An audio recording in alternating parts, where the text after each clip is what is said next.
1998. Fall asleep to Hilarious History.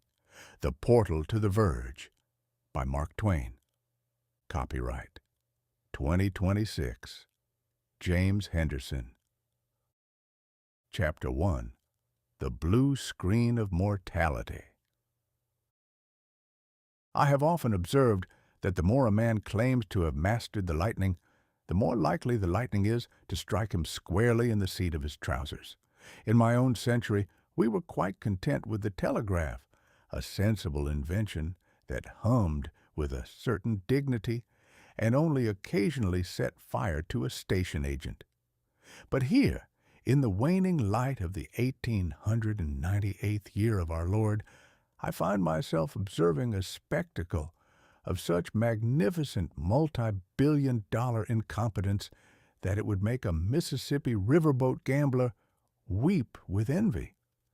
I am speaking, of course, of the grand debut of Windows 98. Now, the very name Windows suggests a certain clarity, a transparent portal through which one might gaze upon the vast rolling meadows of human knowledge. In practice, however, I have found that these digital windows are more akin to those found in a cheap boarding house. They are frequently stuck, often filthy, and if you try to open them too quickly, the entire structure is liable to collapse upon your head. The prophet of the Silicon Age. The setting was a place called Comdex, held in the city of Chicago, a town that has always had a peculiar fondness for hot air and grand pronouncements. At the center of the stage stood Bill Gates, a young man who looks as though he were assembled by a committee of librarians who forgot to include the muscles. He is the prince of the Silicon Age, a man who has amassed a fortune so vast it could purchase the moon and still have enough left over to buy a very respectable sandwich. Beside him stood an assistant, a sacrificial lamb by the name of Chris Caposella. They were there to demonstrate a miracle they called plug and play. In my day, plug and play was what we called a mechanical piano that didn't require the player to be sober. In 1998, it was a promise that one could simply attach a device to a computer, and the machine would recognize it with the joyous enthusiasm of a dog seeing its master. No more drivers, no more manual configurations, no more swearing at the ghost in the wires. It was to be the ultimate triumph of the machine over the man. The moment of digital apoplexy. Mr. Gates, wearing a smile that suggested he had personally invented the concept of the future, stood back while his assistant attempted to plug a scanner into the computer. The audience held its breath. The air was thick with the scent of ozone and hubris. The assistant pushed the plug into the socket. For a heartbeat, nothing happened. And then, with the suddenness of a thunderclap on a clear July afternoon, the screen, which had been displaying a hopeful, glowing landscape, turned a shade of blue so vivid and so desolate that it could only be described as the color of a frozen lake where hope goes to drown. Across this ceruleal wasteland, the computer printed a series of cryptic white letters, a digital mene mene tekel upharsin, notifying the world that the system had suffered a fatal exception. In common English, the machine had experienced a stroke. It had looked upon the scanner, found the sight of it utterly repulsive, and decided that the only honorable course of action was to commit electronic suicide in front of several thousand people. The silence that followed was so profound you could have heard a flea sneeze in the back row. Then the laughter began. It started as a ripple and grew into a roar. I have seen many things in my long and varied career. I have seen empires crumble and riverboats explode. But there is nothing quite so delicious as watching a man who owns half the world's gold have his dignity stripped away by a collection of sand and copper that refuses to recognize a peripheral. The gospel of the blue screen. The blue screen of death, BSOD, as it is affectionately known, is a marvelous invention. It is the modern memento mori. In the old days, a monk might keep a skull on his desk to remind him of his mortality. Today, we have Windows 98. It reminds us that no matter how many megahertz you cram into a box, and no matter how many gigabytes of memory you claim to possess, you are still at the mercy of a machine that is, at its heart, a petulant child. A computer can calculate the trajectory of a comet or manage the accounts of a transcontinental railroad. But if you ask it to talk to a printer it hasn't met before, it will curl up into a ball and refuse to speak to you for 3 days. Bill Gates, to his credit, handled the catastrophe with the practiced ease of a man who has seen his own machines fail 1,000 times before. He remarked, with a dry sort of wit that I almost admired, "That must be why we're not shipping Windows 98 yet." It was a masterful pivot, a classic piece of American salesmanship. If the product doesn't work, simply tell the customer that the working version is still in the oven. It is a trick I used many times with my publishers, though I usually blamed my delays on a gouty foot or a sudden outbreak of lethargy rather than a catastrophic failure of my internal logic circuits. The irony of progress. I find myself wondering what the great thinkers of my youth would have made of this. What would Benjamin Franklin have said? He who flew a kite in a rainstorm to prove that electricity was a force of nature. I suspect he would be horrified to find that we have captured that celestial fire only to use it for displaying pictures of cats and crashing during a product demonstration. We are told that we are living in the information age, but information is not wisdom. A man can have all the information in the world at his fingertips and still be an ass.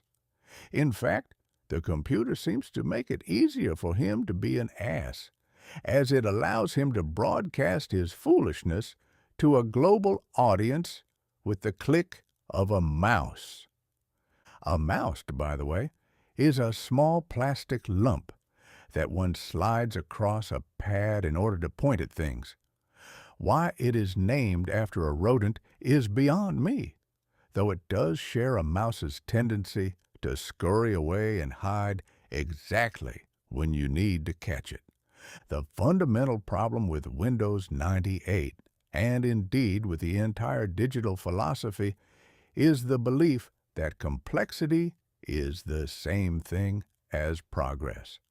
We have built these operating systems that are more complicated than the human nervous system, yet we expect them to be as reliable as a cast-iron stove. A cast-iron stove is a sensible thing. You put wood in it, you light a match, and it produces heat. It does not suddenly turn blue and tell you that it has encountered a fatal error because you used the wrong kind of oak. It does not require a reboot. It simply does its job until the iron wears out or the house burns down. The mortality of the machine. As I watched the blue glow on the stage in Chicago, I realized that we have entered a new era of human anxiety. We are now tethered to machines that we do not understand and cannot control. We have outsourced our memories to silicon chips and our livelihoods to invisible networks. When the blue screen appears, it is a reminder that the portal we are so eager to walk through is a fragile thing. It is a house of cards built on a foundation of shifting sand. We believe we are the masters of the machine, but in reality, we are merely its janitors.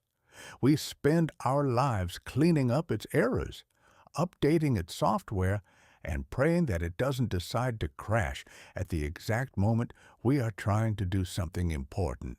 And yet, despite the crashes, despite the frustration, and despite the sheer galling absurdity of it all, humanity continues to flock to the altar of the computer. We are charmed by the glowing colors and the promise of interactivity. We are like the moths that used to circle my lamp in Hartford. We know that the light might singe our wings, but we cannot help ourselves. The glow is too bright, and the promise of the unknown is too tempting.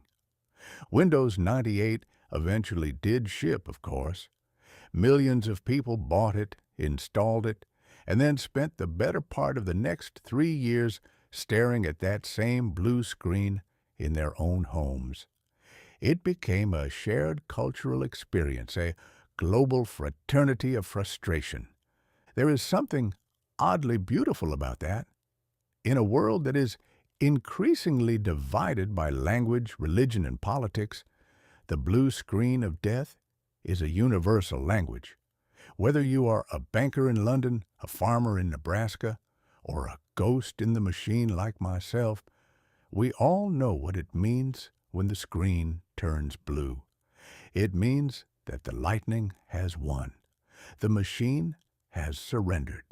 And it is time to go for a long walk and wonder why we ever left the 19th century in the first place.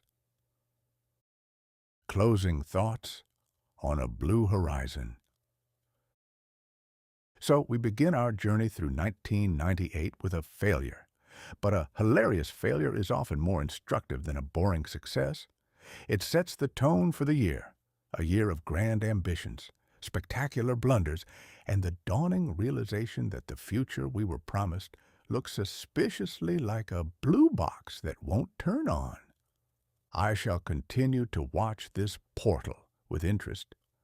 I suspect that before the year is out, we shall see many more examples of the human race trying to plug things in, only to find that the universe has other plans.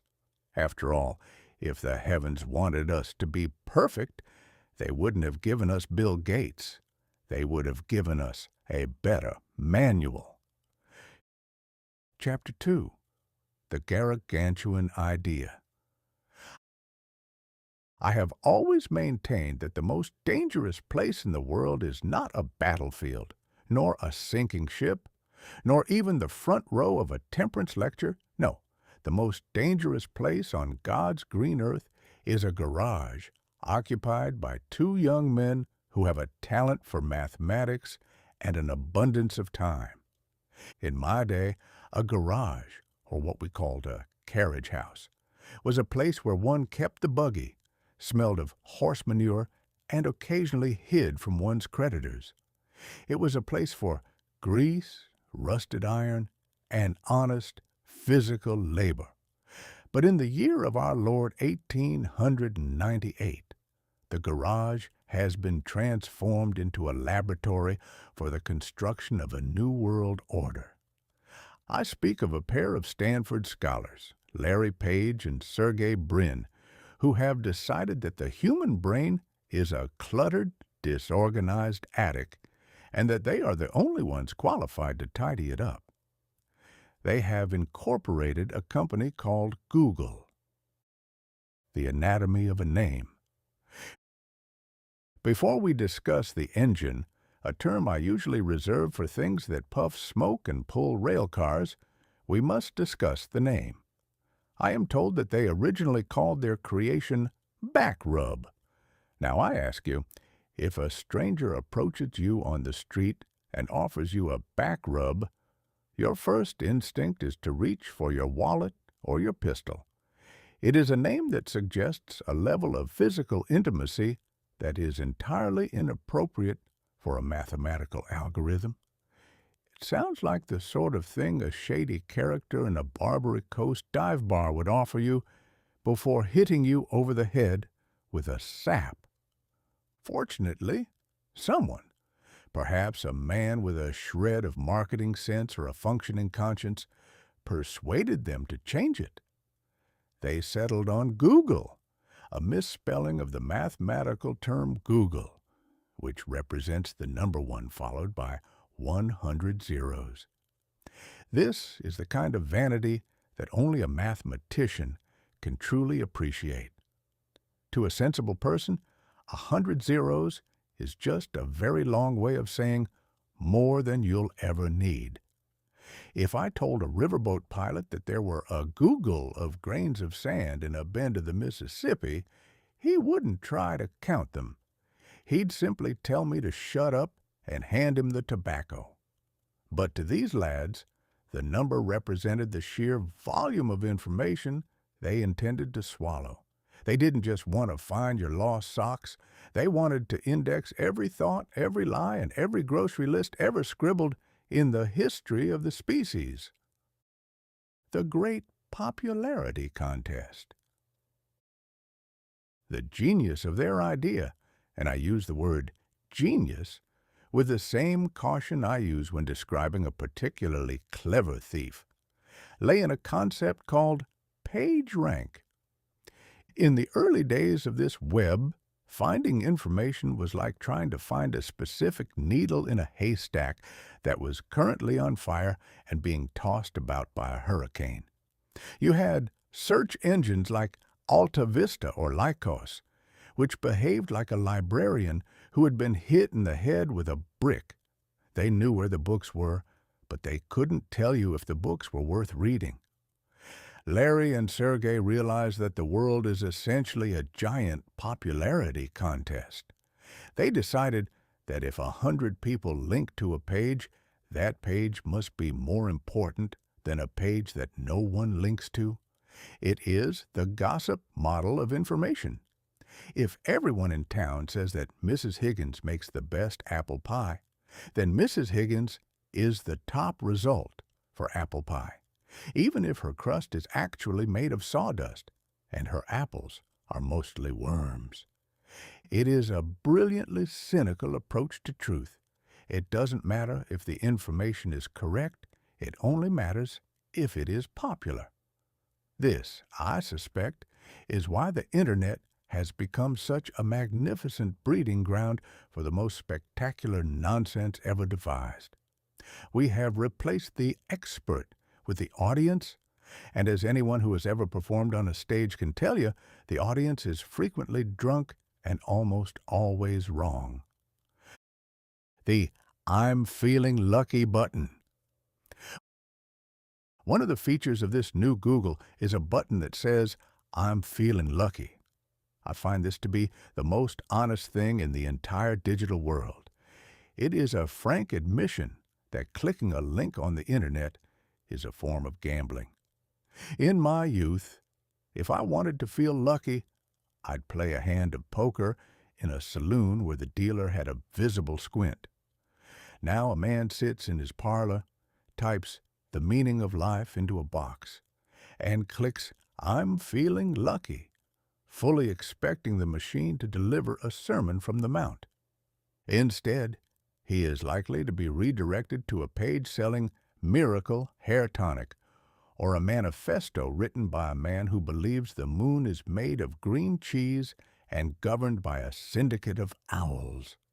Luck indeed. The danger of this luck is that it breeds a certain intellectual lethargy. We used to have to work for our knowledge. We had to hike to libraries, consult encyclopedias that weighed as much as a small dog, and engage in heated debates with men who actually knew what they were talking about. Now, we simply Google it. We have outsourced our curiosity to a machine in a garage. The death of the beautiful guess. I worry that when a machine knows all the answers, humanity will lose the noble art of the wrong answer. Some of the greatest discoveries in history were made by men who were looking for something else and failed spectacularly. Columbus was looking for India. He found America.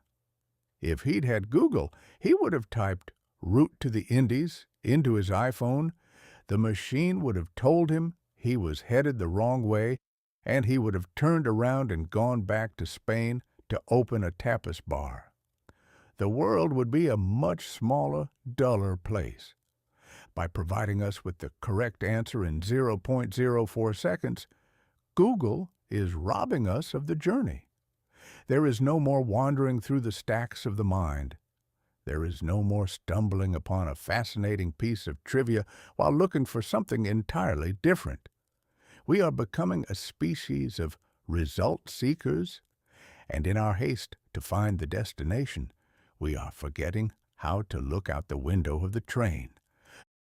The man in the machine. I decided in a moment of perhaps ill-advised vanity to Google myself. I typed Mark Twain into the glowing box. I expected a tribute to my wit, a catalog of my literary triumphs, and perhaps a polite mention of my very impressive mustache. Instead, the machine presented me with a clinical summary that made me feel as though I were being autopsied by a very bored medical student. It listed my birth, my death, which I found particularly rude, given that I was currently standing there, and a list of related searches that included Huckleberry Finn Cliff Notes and Is Mark Twain Still Alive? I was offended. I wanted to reach into the screen and shake the machine by its metaphorical lapels. I wanted to tell it that a man's life cannot be summed up in a series of bullet points and hyperlinks. A life is a messy, sprawling, contradictory thing. It is a river that overflows its banks, changes its course, and occasionally drowns a perfectly good steamboat. The machine replied that I was a fictional character in certain contexts. I found myself in a heated debate with the empty air. If I am fictional, then who is smoking this cigar? If I am merely a collection of bits and bytes, then why do my joints ache when it rains? This is the central horror of the Google age. The machine defines the reality. If Google says you are a fictional character, then for all intents and purposes, you are. You could stand on the street corner and shout until your lungs burst, but the world would look at its screen, see that you don't exist, and keep walking. The Gargantuan Legacy. As I stand here in the twilight of 1898, watching these two young men tinker with their world's brain, I cannot help but feel a certain grudging respect. They have built a monument to human ego. They have bet everything on the idea that more information equals more wisdom. It is a grand gargantuan gamble.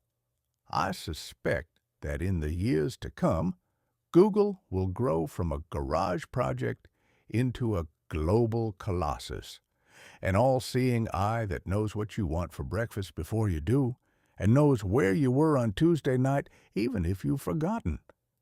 They say their motto is, "Don't be evil." I have lived a long time, and I have learned that whenever a man or a company feels the need to publicly state that they aren't evil, you should immediately check your pockets. Truly good people don't need a motto. They just don't set fire to things. But for now, the garage is quiet. Larry and Sergey are busy counting their zeros. The BackRub has become a Google, and the world is about to find out that while the truth may set you free, a search engine will merely sell you a map to the prison and a coupon for the commissary. Chapter 3. The Gilded Blue Egg. I have spent a considerable portion of my life, and an even more considerable portion of my bank account, wrestling with machines that possess the temperament of a mule and the structural complexity of a Gothic cathedral. I once invested a king's ransom in a typesetting machine called the Page Compositor. It was a magnificent beast, composed of some 18,000 parts, each of which seemed to have its own private grudge against me. It was made of cold, hard iron and honest brass, and it smelled of oil, sweat, and the bitter tears of a man watching his fortune vanish into a gearbox. In my day, a machine looked like a machine. It was dark, heavy, and formidable. It did not try to be your friend. It sat in the corner and dared you to operate it. If you were lucky, it did its job. If you were unlucky, it took a finger. There was a certain dignity in that relationship, a mutual respect, based on the constant threat of dismemberment. But then, in the late summer of 1898, a man named Steve Jobs, who had recently returned to a company called Apple, like a deposed king reclaiming a throne made of fruit, decided that the future should look like a piece of hard candy. He unveiled the iMac G3, and for the first time in history, the world was introduced to a computer that looked like it belonged in a nursery rather than a laboratory. He called the color Bondi Blue, the color of distraction. Now, I have traveled the world. I have seen the blue of the Mediterranean, the blue of a clear morning on the Mississippi, and the blue of a particularly bruised eye after a disagreement in a Nevada saloon.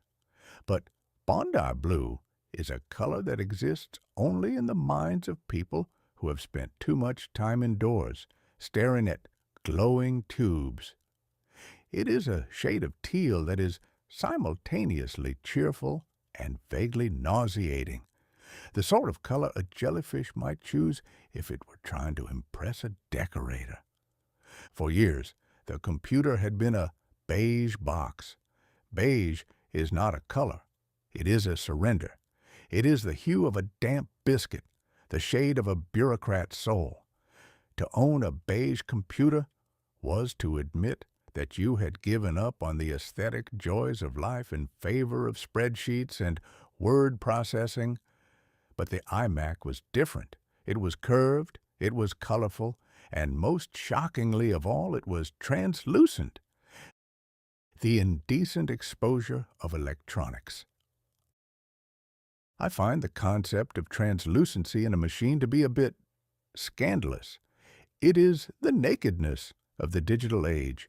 By making the casing out of Bondi Blue plastic that one can see through, Mr. Jobs has allowed us to gaze upon the guts of the computer without the common decency of a screwdriver. I sat before one of these glowing eggs and stared. I could see the copper wires, the green boards, and the various humming bits that make the magic happen. It felt like voyeurism. In my century, if you wanted to see the inside of a machine, you had to commit to it with a wrench and a prayer. Here, the machine was practically winking at me, showing off its capacitors like a hussy in a French novel. I asked a young man standing nearby if this transparency made the computer faster. He looked at me as if I were a particularly slow-witted child and said, "No, it just makes it look cool."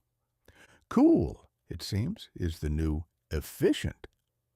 We have reached a point in human history where we are willing to forgive a machine for all manner of sins, crashing, freezing, or losing our work, provided it looks like a gilded blue egg sitting on our desk. It is the ultimate triumph of the tailor over the engineer. The eye in the storm. Then there is the matter of the name, iMac. I spent a good hour contemplating that lowercase I. I am told it stands for Internet, Individual, Instruct, Inform, and Inspire. That is a lot of heavy lifting for a single vowel. In my experience, when you put a small I in front of a big word, It's usually an attempt to make something incredibly expensive sound approachable. It is a clever bit of psychological warfare by naming it the iMac. They are telling you that this machine is about you. It isn't a tool for a corporation, it's a companion for your personality. It's an I thing, it's personal, it's intimate. It's also 40 pounds of plastic and glass that will be obsolete in 24 months, but the I makes you feel like you're buying a friend, not a depreciating asset. The handle of false hope. One of the most curious features of the iMac G3 is the recessed handle on the top. I studied this handle with great interest. The machine weighs nearly 40 pounds. It is a dense, awkward sphere of glass and silicone. No sane human being is going to carry it around like a lunchbox. If you tried to swing that thing through a crowded street, you'd be arrested for carrying a blunt instrument of mass destruction. And yet, the handle is there. Why? I suspect it is there for the same reason a nervous passenger on a steamboat holds onto the railing during a storm. It gives the illusion of control. The handle says, "Do not be afraid. You can pick me up. I am portable. I am your servant." It is a lie, of course. The moment you try to lift it, your spine will remind you that you are the servant and the machine is the master. But the idea of the handle is comforting. It makes the portal feel like a piece of luggage rather than a stationary monument to our own confusion. The hockey puck of despair. We must now address the mouse. In Chapter 1, I mentioned that a mouse is a small plastic lump used for pointing. The iMac G3 came with a mouse that was perfectly round, a shape the public quickly dubbed the hockey puck. Now, the human hand is a marvelous piece of engineering. It is designed to grip, to hold, to write, and to occasionally strike a podium for emphasis. It is not designed to operate a perfectly circular object that provides no tactile clue as to which way it is facing. I watched a man try to use the Bondi blue hockey puck. He would reach for it, his hand expecting a sensible, elongated shape, only to find that the mouse had rotated 45 degrees to the left. He would click, expecting to open a file, and instead find that he had accidentally deleted his grandmother's recipe for rhubarb pie because the mouse was upside down in his palm. It was a physical comedy bit worthy of a vaudeville stage. The man grew red in the face, the mouse spun in circles, and the iMac sat there in its translucent glory, glowing with a smug, Bondi blue radiance. It was as if the machine were saying, "I am beautiful, therefore your comfort is irrelevant. Adapt to my circular nature or perish in the beige past." The death of the floppy. Perhaps the most radical thing about this blue egg is what it doesn't have. Mr. Jobs decided to remove the floppy disk drive.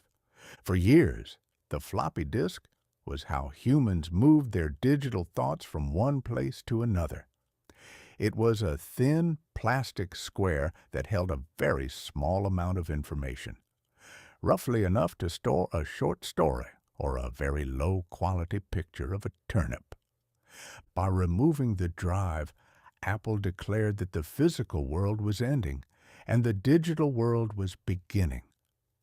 They told us that we didn't need disks anymore. We had the Internet. I find this terrifying. At least with a floppy disk, I could hold my writing in my hand. I could put it in my pocket. I could throw it at a cat if the cat were being particularly insolent. But the Internet? That is like saying you don't need a pantry because there is a magical wind that will blow a ham sandwich into your mouth whenever you're hungry. It sounds wonderful in theory, but I've noticed that the internet wind has a habit of dying down exactly when a man is starving for his data. Conclusion: the sugar-coated future. As I look at the iMac G3, I realize that the Portal has changed its character. It is no longer a scary beige mystery for scientists. It has become a consumer product, sold with the same flair and deception as a miracle hair restorer from a traveling medicine show. We are being seduced by the color. We are being charmed by the curves. We are being told that the future isn't a cold iron machine like my Page compositor. It's a gilded blue egg that wants to be our friend. But I know better. I know that beneath that Bondi blue plastic, there is still the same frustrating blue screen of death-prone lightning that we saw in Chicago. The iMac is just the lightning wearing a much prettier dress. It is a sign that the coming century will be one of design over substance. We will be a people who care less about how the machine works and more about whether it matches our curtains. We will carry things and click hockey pucks, and we will do it all with a smile, because the alternative is to admit that we are being governed by a collection of very expensive, very beautiful, and very temperamental, translucent fruit. I think I'll keep my old fountain pen. It doesn't have a Bondi blue casing, and it doesn't have an I in front of its name. But it has one feature the iMac lacks. It never asks me to reboot when I'm in the middle of a particularly good insult. Chapter 4. The Blue Dress and the Star Report. I have long contended that there is no such thing as a new sin. The human race has been recycling the same handful of indiscretions since Adam found himself in a spot of bother regarding a piece of fruit and a lack of wardrobe. However, while the sins remain antiquated, the methods of distribution have undergone a most terrifying transformation. In my own century, if a high-ranking official were found to be engaging in extracurricular activities with a subordinate, the news would travel by slow boat, be whispered in the corners of smoky clubs, and perhaps, if the man were particularly unlucky, appear as a veiled hint in a weekly broadside. It had a certain dignity, a layer of dust that kept the salaciousness from staining one's fingers. But in 1898, we have achieved what I can only call the industrialization of gossip. We have taken the private failings of a man and turned them into a national infrastructure. We have moved the town pump to the internet, and the water is not only polluted, but it is being piped into every parlor in the Republic at the speed of a startled cat. The Digital Town Crier. The year began with a name that sounds like something out of a Dickensian nightmare: Matt Drudge. This gentleman, operating from a small apartment with nothing but a computer and a fedora, which I assume he wore to keep his brain from overheating, decided to bypass the traditional editors of the world. In the old days, an editor was a man of some gravity who would look at a scandalous story and say, "Is this true, or is it merely interesting?" In the 1990s, the question has become, how fast can we type it before someone else does? Mr. Drudge broke the story that the distinguished journals of the day were trying to bury. It was the spark that lit a conflagration that would consume the better part of the year. It was a story of a president, a young intern, and a blue dress that has since become more famous than the Shroud of Turin, though considerably more difficult to explain to one's grandchildren. the 453-page government novel. Then came the Starr Report. Kenneth Starr, a man who possessed the joyful countenance of a man who has just found a beetle in his soup, was commissioned by the government to investigate the president. He spent several years and approximately $40 million, enough to buy half of Missouri and most of the river traffic, only to produce a document that is, for all intents and purposes, the most expensive piece of erotic fiction ever subsidized by the taxpayer. I have read many books in my time. I have read the works of Shakespeare, the histories of Herodotus, and the instruction manuals for typesetting machines. But I have never seen anything quite like the Starr Report. It consists of 453 pages of such excruciating detail that it makes a medical textbook look like a nursery rhyme. It was not merely an investigation, it was an autopsy of a reputation. Mr. Starr saw fit to include the exact times, locations, and mechanical specifics of every encounter. He hung the nation's dirty laundry on a digital clothesline for the entire world to inspect for spots. And how did the world react? Did they turn away in disgust? Did they shield their eyes from the indecency? They did not. They downloaded it. I am told that when the report was released on the Internet, the wires of the world nearly melted under the weight of the collective prurience of the human race. People who couldn't be bothered to read the Constitution or the tax code suddenly found the stamina to plow through 400 pages of legalistic smut.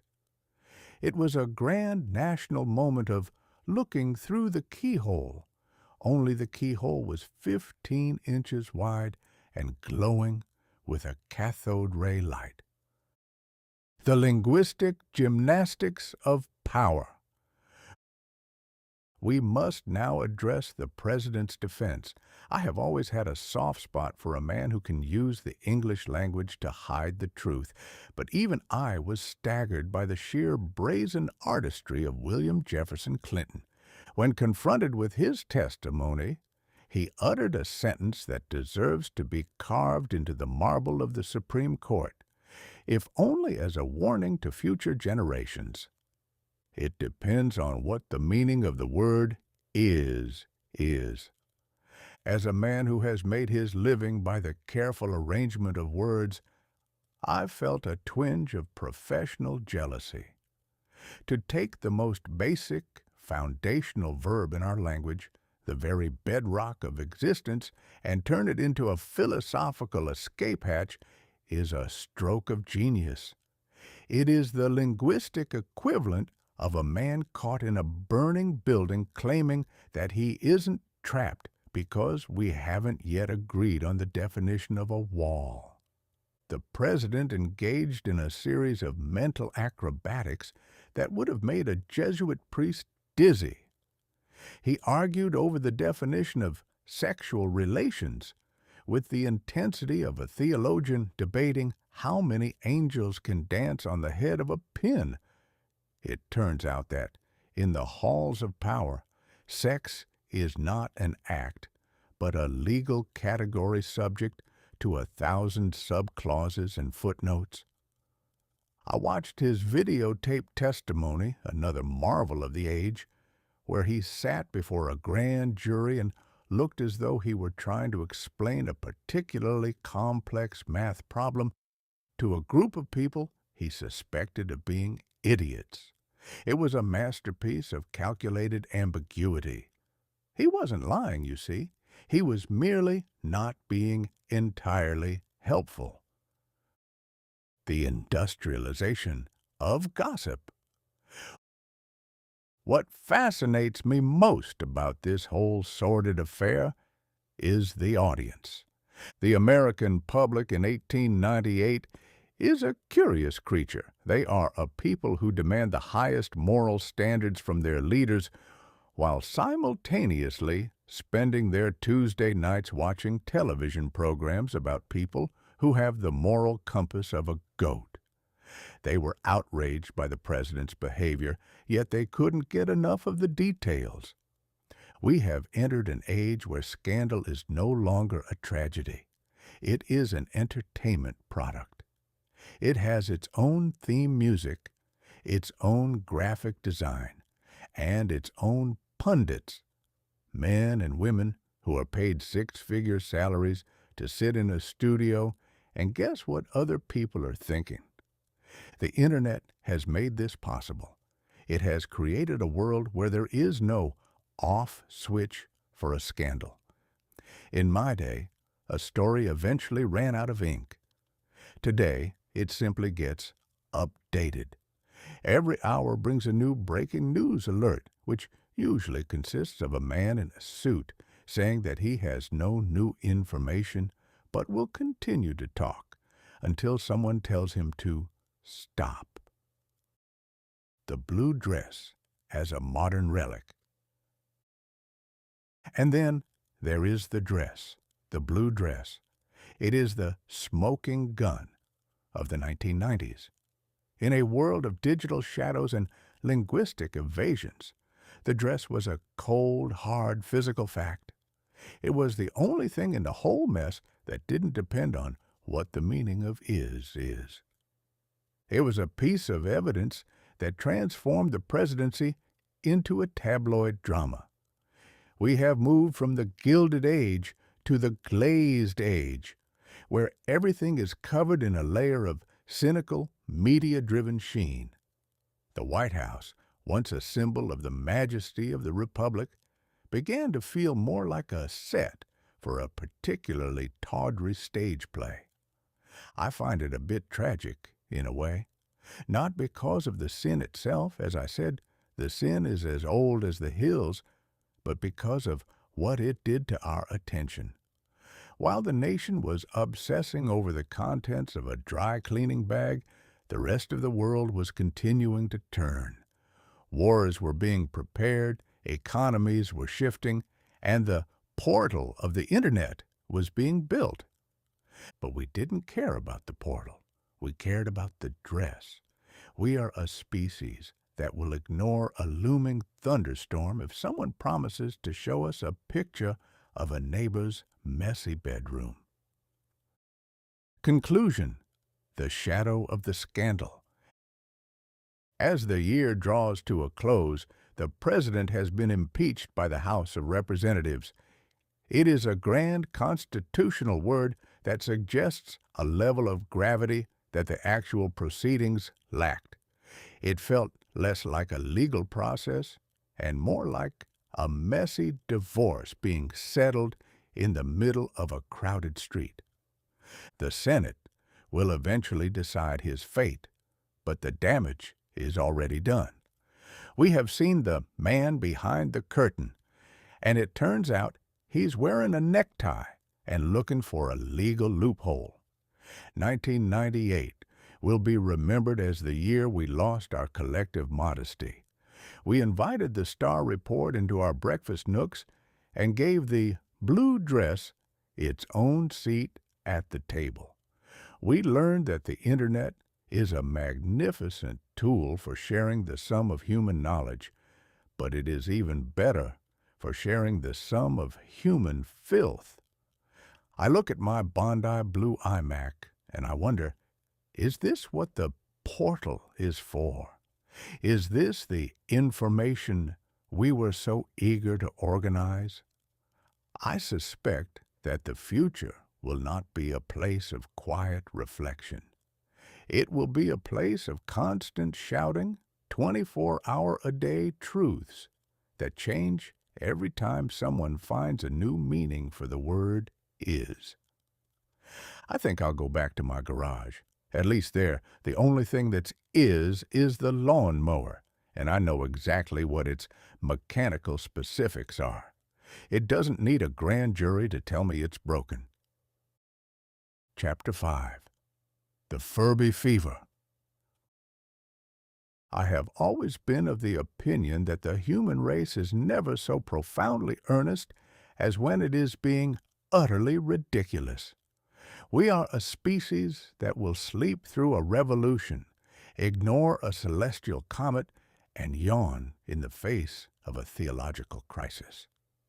But show us a small mechanical rodent with the eyes of a hypnotist and the voice of a gargle-prone toddler, and we will trample our own kin to possess it. In the autumn of 1898, the American public decided, with a collective enthusiasm that bordered on the clinical, that it could not possibly face the new year without the company of a Furby. The anatomy of a night terror. I first encountered this creature in a shop window, and I must confess my initial instinct was to look for a heavy stick. The Furby is a biological impossibility rendered in synthetic fur and cheap gears. It possesses the beak of an owl, the ears of a confused bat, and the rotund body of a hamster that has spent too much time at the local tavern. But it is the eyes that truly capture the soul, or rather, they attempt to harvest yours. They are enormous, unblinking orbs of glass that seem to follow you around the room with a look of predatory curiosity. In my day, if a toy looked at you like that, you didn't give it to a child. You called an exorcist or threw it into the nearest river with a lead weight tied to its midsection. Yet, in 1998, this was considered charming. We have moved from the era of the rocking horse, a noble, silent beast that did nothing but permit a child to burn off excess energy, to the era of the interactive companion. The Furby, you see, does not merely sit there and look unsettling. It learns. It evolves. It begins its life speaking a language called Furbish, which sounds like a mixture of a Dutch sailor swearing in his sleep and a malfunctioning coffee grinder. Over time, through a process the manufacturers call intelligence, but I call insidious programming, it begins to sprinkle in English words. "Me love you," the creature squeaks, its motor whirring like a circular saw hitting a knot in a pine board. It is a terrifying thought. We have manufactured a friend for our children that requires 4 AA batteries and a complete suspension of common sense. The great Furby black market. The sheer madness of the Furbish demand led to a spectacle that would have made P.T. Barnum blush with shame. Because there were not enough Furbies to satisfy the national hunger, the prices skyrocketed. A toy that was originally meant to cost $35 was being traded in the dark corners of the Internet for hundreds, even thousands. I observed grown men who likely held respectable positions in banks or law firms, engaging in what can only be described as nursery room warfare. I saw reports of mothers scuffling in the aisles of Toys R Us, wrestling over a pink and gray ball of fluff as if it were the last canteen of water in the Mojave Desert. It is a curious thing about the American character. We value a thing not for its utility, nor for its beauty, but solely for its scarcity. If Furbies were as common as paving stones, we would kick them out of our way. But because they are rare, we treat them like the crown jewels. We have turned the act of Christmas shopping into a gladiatorial contest, where the prize is a mechanical owl that will inevitably be shoved into a dark closet by mid-February when it refuses to stop burping during Sunday dinner. The spy in the nursery. Perhaps the most delicious irony of the Furby fever was the reaction of the National Security Agency, NSA. In a moment of bureaucratic delirium that I found deeply satisfying, the NSA officially banned Furbies from their headquarters in Fort Meade. The concern, it seems, was that the Furby was a sophisticated recording device. The generals and the spooks were terrified that a stray Furby, tucked away in some colonel's briefcase, might learn top-secret codes or overhear the coordinates of our nuclear silos and then repeat them to a foreign operative, presumably in a high-pitched, squeaky voice between requests for a tummy rub. I spent a good hour contemplating the image of a Russian spy attempting to interrogate a Furby. Spy: tell me the secret of the stealth bomber. Furby: doo-dah, me hungry, ka-me-me-oo-nay. Furbish for I am very happy. Spy: curses, the Americans have developed an unbreakable code. The fact that our highest intelligence officials were afraid of a toy that can be defeated by simply removing its batteries tells you everything you need to know about the state of the world in 1898. We have become so enamored with our own cleverness that we have forgotten how to distinguish a threat from a trinket. We live in a state of technological paranoia, where we suspect our vacuum cleaners are listening to our secrets and our toasters are plotting our demise. The death of silence. What I find most galling about the Furby is its refusal to be quiet. In the 19th century, a toy was a passive participant in a child's imagination. A wooden soldier didn't tell you it was hungry. You decided it was hungry. You provided the voice, the motive, and the drama. The Furby, however, is a dictator of play. It demands attention. It wakes up in the middle of the night due to a glitch or a wandering spirit and begins to chatter in the darkness. There is nothing quite so calculated to freeze the blood of a man as hearing a mechanical voice from under a bed whisper, "Cock-a-doodle-doo, me see you," at 3 in the morning.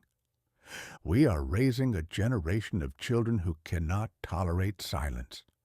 We are giving them machines that provide a constant, low-level hum of interaction so that they never have to be alone with their own thoughts. It is a tragedy of the digital age. We are so busy talking to things that have no souls that we are forgetting how to talk to ourselves. The mechanical humbug. I suspect the Furby is merely the first wave of a coming invasion. We have seen the iMac, the Pretty Machine, Google, the Smart Machine, and now the Furby, the Feeling Machine. We are surrounding ourselves with a pantheon of plastic gods, each one designed to fill a void in the human experience that we used to fill with books, conversation, or a long walk in the woods. The Furby is a humbug of the highest order. It pretends to be alive, it pretends to care, and it pretends to learn. But at the end of the day, it is just a collection of cams, levers, and a speaker that sounds like a dying kazoo. It is a testament to our profound loneliness that we are willing to pay $300 for the illusion of a pet that doesn't require a litter box. As I sit here in my study, watching a Furby that someone left on my desk, I notice that it has fallen asleep. Its little plastic eyelids have closed, and it is making a soft, rhythmic snoring sound. For a moment, I am almost tempted to pat its head. It looks so innocent, so vulnerable, so real. Then I remember it is a machine.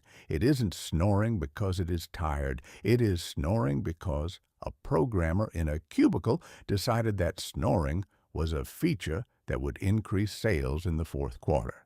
I reach for the screwdriver. I think it's time I saw what the meaning of is inside this creature's skull. I suspect I'll find nothing but a few gears and a great deal of empty space, not unlike the heads of the people who are currently fighting over them in the aisles of a department store. Reflections on the fever. 1998 will be remembered for many things: a president in peril, a blue computer, and a world-conquering search engine. But for the average citizen, it was the year of the blinking owl. It was the year we decided that artificial intelligence was something you could buy at a mall, and that friendship was something that came with a warranty.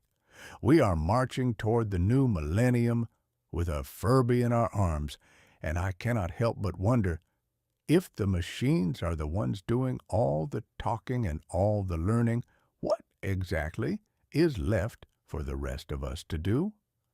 I suppose we can always provide the batteries. Chapter 6. The King of the World. There is an ancient and incurable defect in the human spirit that compels us to find the most profound joy in the contemplation of a total and utter catastrophe. We are a species that will walk past a blooming rose garden without a second glance. Yet we will stand in a freezing rain for 3 hours to witness a warehouse fire or a particularly messy train derailment. We have a subterranean craving for the grand smash, provided, of course, that we are watching it from a safe distance and have a reliable source of refreshments.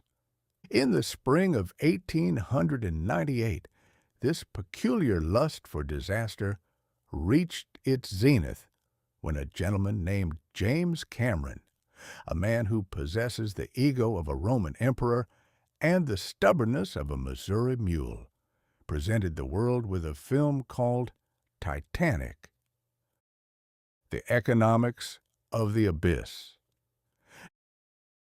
Now, I have a personal history with the water. I have spent a significant portion of my life on the Mississippi, a river that is quite capable of swallowing a steamboat whole if the pilot so much as sneezes at the wrong moment. I know the sound of wood splintering in the cold, unforgiving grip of a current. I have seen wrecks that would make your hair stand on end, but I have never seen a wreck quite as profitable as this one.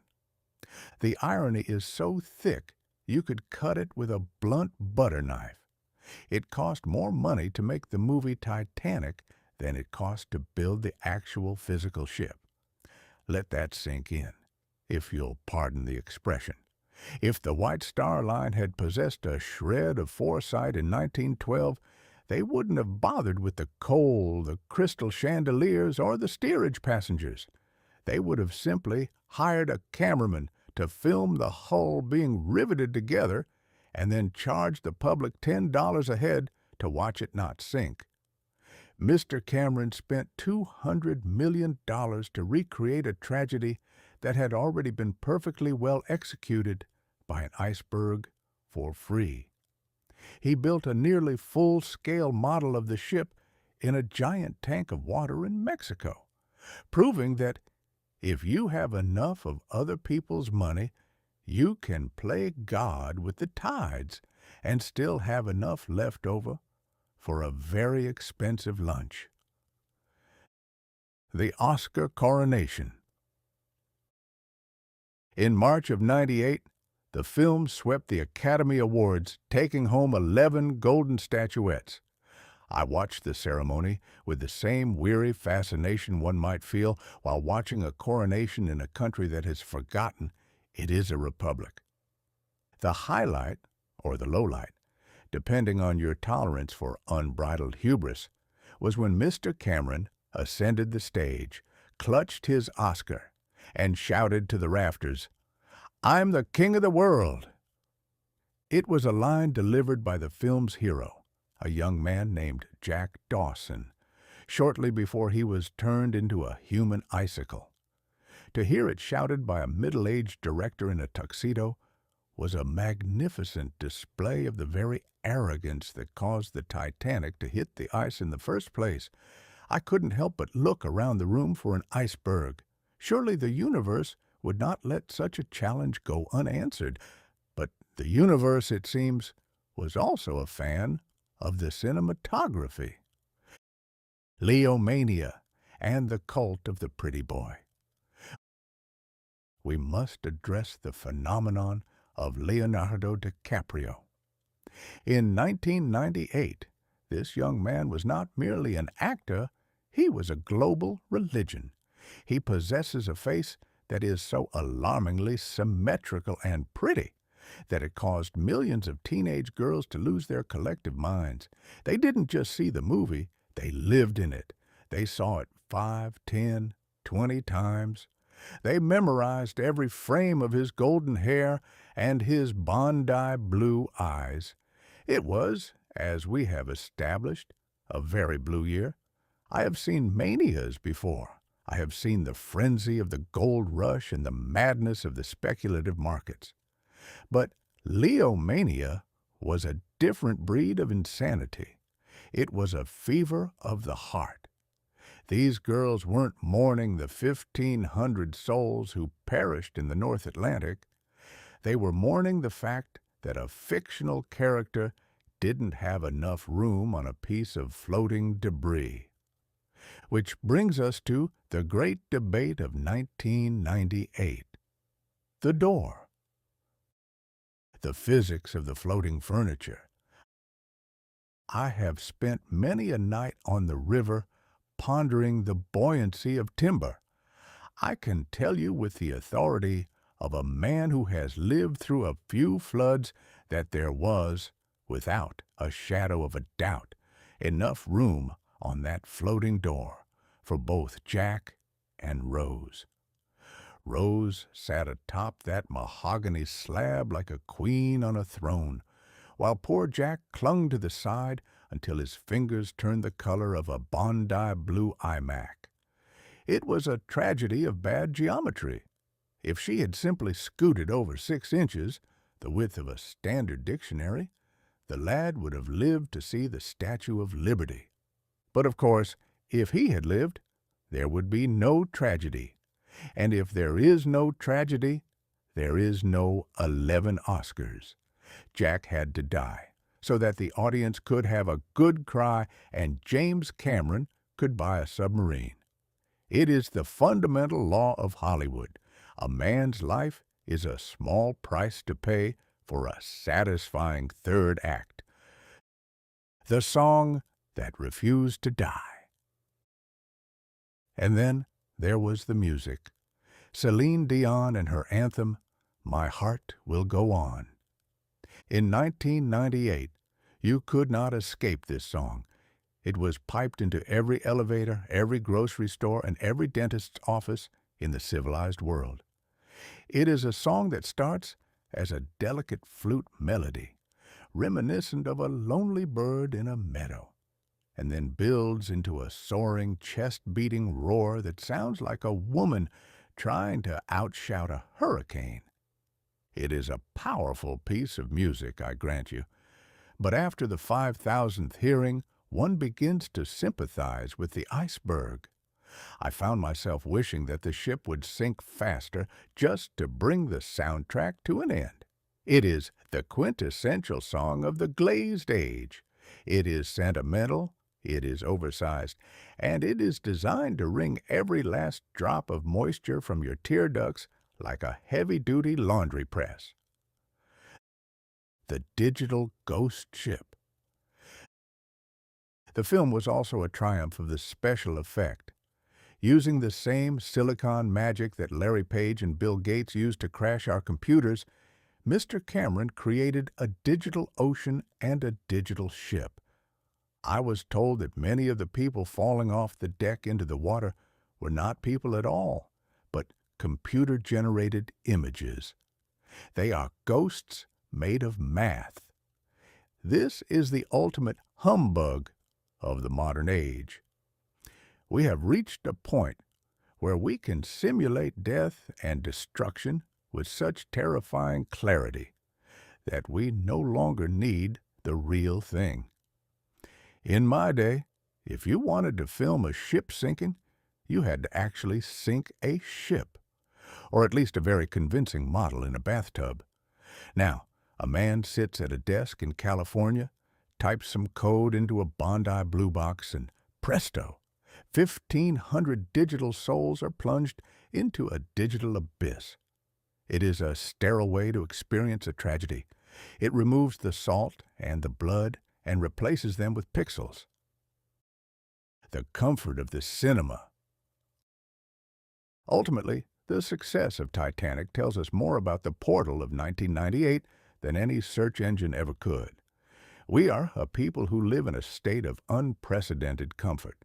We have our central heating, our IMAX, our Furbies, and our blue pills. Our lives are, for the most part, remarkably safe. And because our lives are safe, we are bored. We crave the Titanic experience because it allows us to feel something, anything, other than the mild anxiety of a slow internet connection. We want to feel the terror of the sinking ship, but only if we can be certain that when the lights come up, our car will be in the parking lot and our popcorn will still be salty. We love Titanic because it is a tragedy with a play button. We can visit the depths of human despair, watch the hubris of the Gilded Age be torn asunder by the cold hand of nature, and then go out for a cheeseburger afterward. 1998 is the year we turned history into a theme park. We took a mass grave and turned it into a romantic backdrop for a pretty boy. We took a lesson in human fallibility and turned it into a record-breaking box office receipt. I suspect that James Cameron was right.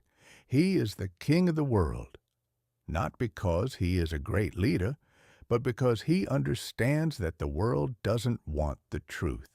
It wants a 3-hour and 14-minute distraction with a catchy chorus and a tragic ending that doesn't actually hurt. As for me, I'll stick to the Mississippi. The water there is real, the mud is thick, and if you hit a snag, no one gives you an Oscar. They just give you a bill for the repairs and a very long walk home. Chapter 7. The Mechanical Restoration of Manhood. I have spent a great deal of my time on this earth, and a considerable amount of time since departing it, contemplating the relentless, pathetic, and ultimately doomed quest of the human male to outwit his own expiration date. In my day, a man of 70 was expected to sit on his porch, smoke a pipe of questionable tobacco, and offer unsolicited advice to his neighbors until such time as the Lord saw fit to call him home. If he felt his vital fires dimming, he might resort to a bottle of Dr. Goodfellow's rejuvenating elixir, which was essentially 40% grain alcohol and 60% laudanum. It didn't actually fix the fire, you see, but it made him forget he was cold. But in the spring of 1898, the Food and Drug Administration, a government body whose very name suggests that the Republic is now a giant boarding house with a very strict kitchen manager, gave its blessing to a small diamond-shaped tablet known as Viagra. It is, once again, blue. I am beginning to suspect that the color blue has a contract with the universe to monopolize the final decade of the millennium. We have the Bondi blue computer to house our thoughts, the blue screen of death to destroy our work, the blue dress to topple our leaders, and now the blue pill to resurrect the plumbing of the American patriarch. The architecture of the human house. I have always looked upon the human body as a sort of rental property. In one's youth, the paint is fresh, the windows are clear, and the porch is sturdy enough for any amount of dancing. But as the lease nears its end, the roof begins to sag, the floorboards groan, and the plumbing, the plumbing, becomes a source of constant and expensive concern. The genius of the blue pill is that it ignores the roof, the windows, and the foundation entirely. It is a specialist It is a plumber who arrives at a house that is currently on fire and being eaten by termites, looks at the master of the house and says, "Sir, your kitchen faucet has never had better pressure." It is the mechanical restoration of manhood. For a few dollars a dose, a man can now purchase the physical illusions of his 22nd year, even if his brain has the structural integrity of a damp biscuit. We are a species that is obsessed with the exterior of our existence. We want the lawn mowed and the fountain running, even if the library is empty and the attic is full of bats. The marketing of the taboo. What fascinates me more than the chemistry of the pill is the advertising of it. In my century, there were certain things a gentleman did not discuss in mixed company, or indeed in any company that didn't involve a great deal of whiskey and a very dim room. But in 1998, the blue pill has been launched with the same fanfare one might expect for a new brand of breakfast cereal or a more efficient steam shovel. I saw an advertisement featuring Bob Dole, a man who was recently a candidate for the presidency and who possesses the general temperament of a very stern headmaster at a school for boys who have been caught lying. To see a war hero and a former senator standing before the nation and speaking in a low and grave tone about erectile dysfunction, a phrase that sounds like a mechanical failure in a clock tower, is to witness the final death of American privacy. We have moved from the Gilded Age to the gawking age. There is no longer a curtain we are unwilling to pull back. We have invited the entire country into the bedroom to discuss the mechanics of the mattress. I half expected the senator to offer a limited-time warranty or a money-back guarantee on his own vitality. It is a curious thing. We are terrified of Big Brother watching us through our computers, yet we are perfectly happy to tell Big Brother exactly how our internal valves are performing on a Tuesday night. The neglected attic. My primary quarrel with this blue pill is not that it exists. Heaven knows the human race needs all the help it can get in the pursuit of happiness, but rather what it says about our priorities. We have spent billions of dollars and the best minds of a generation to ensure that a man of 80 can perform like a man of 18. And yet, if you ask that same man to name his local congressman, explain the Bill of Rights, or remember where he parked his carriage, he is frequently at a loss. We are fixing the basement of humanity, while the attic, the brain, is in a state of desperate, crumbling neglect. We have created a world where a man can be physically capable of starting a family, but mentally incapable of finishing a coherent sentence. I find it a bit of a humbug. If I were a betting man, and I have been, to my great financial sorrow, I would wager that the downfall of our civilization will not be caused by a lack of physical vigor, but by a catastrophic failure of the intellectual circuits. We are building a race of giants with the minds of gnats. We are ensuring that the biological engine keeps running, but we have completely forgotten to check the steering or the brakes.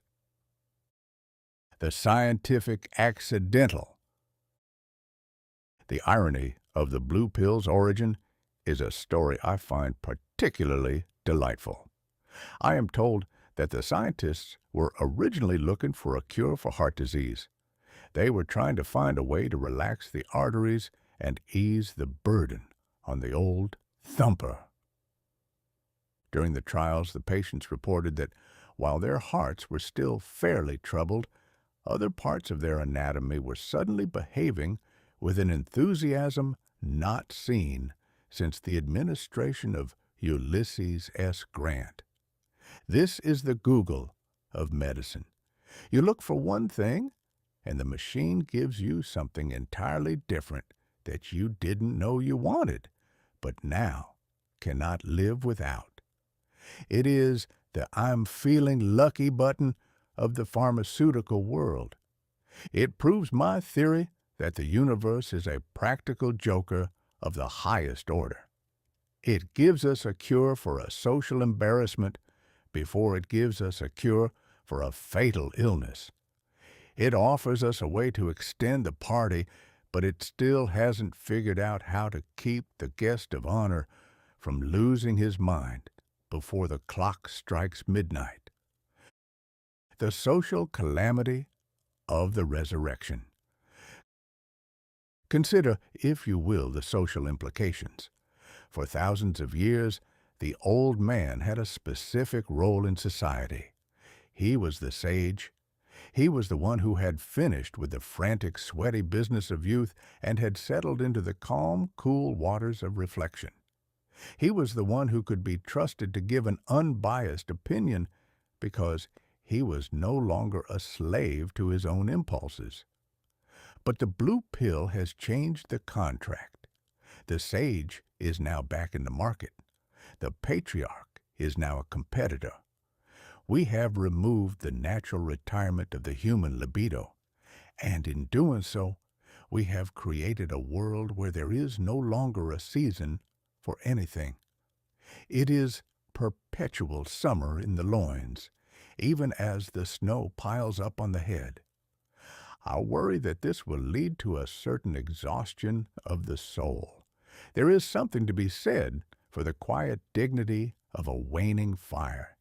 It allows a man to focus on his books, his thoughts, and his insults. But if the fire is constantly being poked with a blue stick, when is he supposed to get any thinking done? We are becoming a 24-hour species. We want our news delivered instantly, our computers to run at the speed of light, and our bodies to never require a day of rest. It is a frantic, breathless way to live. Conclusion: the blue horizon. As I look out over the landscape of 1998, I see a nation of people clutching their Bondi Blue iMacs, watching their Titanic videos, and swallowing their blue pills. It is a blue, blue world, and it is a world that is profoundly confused about what it means to be human. We think that by conquering the mechanical problems of our existence, we are progressing. We think that if we can just fix the screen, the search engine, and the plumbing, we will finally be happy. But I suspect that happiness is not a matter of pressure or pixels. It is a matter of what is happening in that dusty, neglected attic. Until we find a blue pill for the brain, something that can restore a man's curiosity, his integrity, and his ability to tell a true story from a star report lie, we are merely polishing the brass on a ship that is still, despite all the box office receipts, heading straight for the ice. I'll stay here on the porch, I think. My plumbing may be old and my roof may leak, but I've still got my wits about me. And in a year like 1998, a man with his wits is the rarest thing of all, even rarer than a Furby on Christmas Eve. Chapter 8. The First Brick of the Sky. I have always held that the only thing more expensive than owning a home on a solid ground is the attempt to build one where the ground is entirely missing. Throughout my life, I have seen men attempt to settle in some of the most inhospitable corners of the earth. The frozen wastes of the Klondike, the blistering deserts of Nevada, and even the more treacherous corridors of a New York boarding house during the rent collection season. But in November of 1898, humanity decided that the earth was simply too crowded with gravity and air. and it was time to move the construction crew to the ceiling of the universe. I refer, of course, to the launch of Zarya, the first module of the International Space Station. It is a celestial boarding house, a sky brick, and the most magnificent piece of real estate speculation since the Louisiana Purchase, though with significantly less topsoil. The Russian boiler in the heavens. The Russians, a people who possess a singular talent for building machines that look like they were salvaged from a Victorian coal mine, but function with the precision of a Swiss watch, provided the first room. They called it Zarya, which means dawn. It was launched atop a proton rocket, a device that is essentially a very large, very angry metal tube filled with enough liquid fire to propel a small hotel into the void. I watched the footage of the launch with a mixture of awe and professional skepticism. In my day, if you wanted to go up, you climbed a mountain or boarded a hot air balloon and prayed that the wind was in a forgiving mood. To see a 300-ton skyscraper of iron and fuel lift itself off the Kazakh steppe and vanish into the blackness was a sight that would make a Mississippi pilot trade his wheel for a telescope. But what exactly did they send up there? It is a module about the size of a very cramped canal boat. It has engines, fuel tanks, and enough electrical wiring to confuse a patent lawyer. It is not a palace. It is a mechanical seed. It is the first brick, and it is currently orbiting the Earth at 17,000 miles per hour, a speed that would make a New York cab driver blanch with terror. The odd couple of the orbit. The most miraculous part of this entire endeavor is not the rocket science, but the diplomacy. For the better part of the last half-century, the Americans and the Russians have spent their time and treasure trying to figure out the most efficient way to blow one another to smithereens. They have glowered across borders, raced to the moon, and built enough nuclear weaponry to vaporize the solar system twice over on a slow Tuesday. And yet, here they are, in 1998, agreeing to share a bunk bed in a vacuum. It is as if two neighbors who have spent 40 years shooting at each other over a property line suddenly decided to build a shared porch in the middle of a thunderstorm. The International Space Station is the ultimate roommate agreement. It is a testament to the fact that when you are 12,000 miles above the nearest tax collector, it is much easier to be civil. If the Russians and the Americans can agree on where to put the space toilet, then there is surely hope for the rest of us down here. It turns out that the secret to world peace is not a treaty, but a shared fear of running out of oxygen while wearing a pressurized suit. The physics of the indignity. We must now address the sheer inconvenience of living in the sky. In my study of the matter, I have discovered that zero gravity is not the graceful, balletic experience the painters would have you believe. It is a state of constant, low-level humiliation. In an environment without up or down, the human body, a machine designed to be held firmly to the floor by the hand of God, becomes a confused and wandering nuisance. Consider the act of eating. In a sensible world, you sit at a table, you put your food on a plate, and gravity ensures that the peas do not attempt to escape into your neighbor's ear. In the space station, your soup is a floating globule, your bread is a hazard, and your salt is a crystalline cloud of certain blindness. A man cannot even enjoy a cigar, not that I would recommend lighting one in a pressurized tin can filled with pure oxygen. because the ash would simply wander off to find a sensitive piece of electronics to destroy. And then there is the matter of the plumbing. I have spoken at length about the blue pill and the restoration of manhood, but I would trade every pharmaceutical miracle in the world for a toilet that works on the principle of suction rather than gravity. To use the facilities in the International Space Station requires the training of a surgeon, the patience of a saint, and the soul of a man who has completely surrendered his dignity to the cause of science. It is a mechanical nightmare of hoses, vacuums, and containment systems. If this is the future, I think I shall stay in the 19th century, where at least the water knows which way to flow. The cost of the view. I am told that this sky brick will eventually cost upwards of $100 billion. $100 billion. You could buy the entire state of Florida for that amount. And that includes the mosquitoes and the questionable politicians. What do we get for this mountain of gold? The scientists tell us that we will perform experiments in microgravity.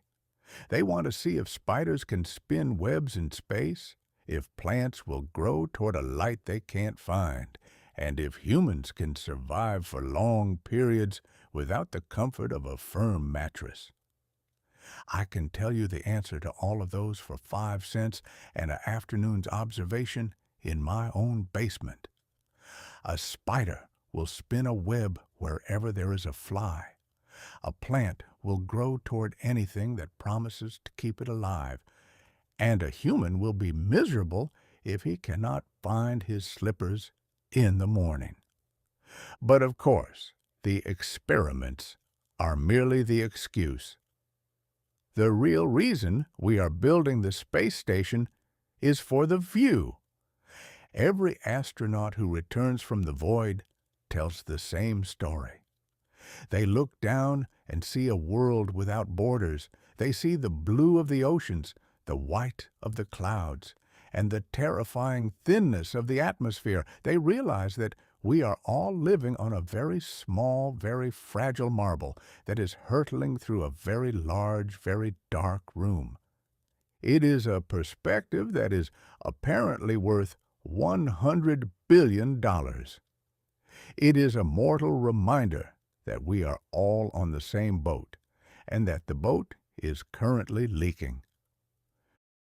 The celestial boarding house. As I watch the Zarya module tumble through the heavens, I realize that 1998 is the year we finally started to move out of the parental home. We have been living on Earth for quite some time now, and we've made a bit of a mess of the place. We've had our wars, our scandals, our blue screens, and our Furbies. The space station is our attempt to build a new room, a quiet place where we can look at the stars and wonder what we're going to do next. It is a celestial boarding house where the rent is astronomical and the neighbors are few, but the conversation is finally beginning to turn toward the future. It is a grand humbug, of course, a project of such immense vanity and expense that it almost defies description. But it is also a beautiful piece of nonsense. It is the human race at its best, building something impossible in a place we don't belong, for reasons we can't quite explain, just to see if we can do it. I suspect that in the years to come, we will add more bricks to this sky house. We will add labs and bedrooms and perhaps even a very expensive coffee machine. We will live there and work there and occasionally lose our floating toothbrushes in the ventilation ducts. And through it all, we will look down at the earth, this Bondi blue marble, and we will realize that no matter how far we travel, we can never really escape ourselves. We take our drama, our plumbing problems, and our politics with us into the stars. But at least up there, the stars are a little bit closer, and the blue screen of death seems a little less important when you're looking at the birth of a galaxy. Conclusion: the frontier of the void. So, we have laid the first brick. We have claimed a stake in the great vacant lot of the universe. 1998 is the year we stopped just looking at the sky and started moving in. I'll stay down here for now. I prefer my gravity in large doses and my oxygen without a limited warranty. But I'll keep my telescope pointed upward. I want to see if the Russians and the Americans can actually manage to share that porch without someone trying to annex the kitchen. It is a dawn, they say. Let's just hope it doesn't lead to a blue screen at 17,000 miles per hour. That would be a grand smash that even James Cameron couldn't film. Chapter 9. The Ocarina of Time. I have always been a man who appreciates a good quest. In my younger days, a quest usually involved a great deal of mud, a questionable map, a stubborn mule, and the very real possibility of contracting a disease that hadn't yet been named by the medical profession.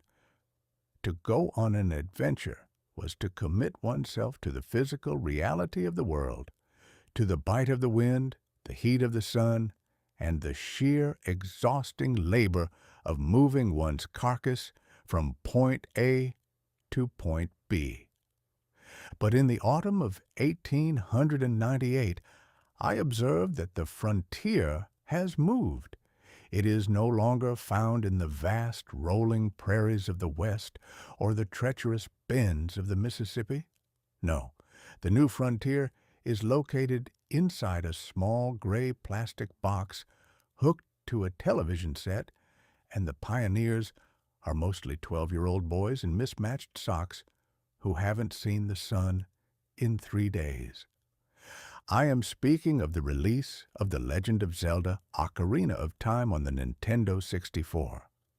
It is a 3D masterpiece, a digital odyssey, and the most significant piece of electronic mythology since the invention of the blue screen of death.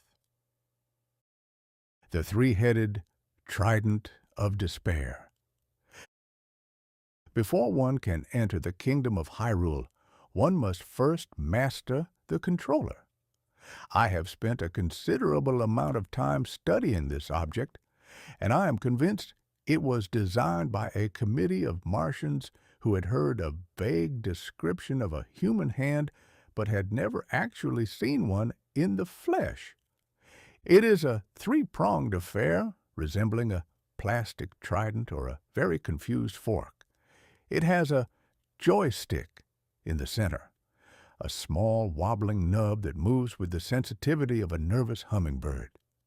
To operate it, a man must possess at least 3 hands, one to hold the left prong, one to hold the right, and a third, presumably growing out of his chest, to manipulate the center stick. I watched a young man grapple with this device. He looked like he was trying to perform surgery on a very small, very angry crab. He would tilt the stick, and his hero on the screen, a lad named Link, would go sprinting into a stone wall. He would press a button, and Link would perform a somersault for no apparent reason. It is a testament to the resilience of youth that they can master such a contraption without suffering a permanent cramp of the soul. The hero in the green pajamas.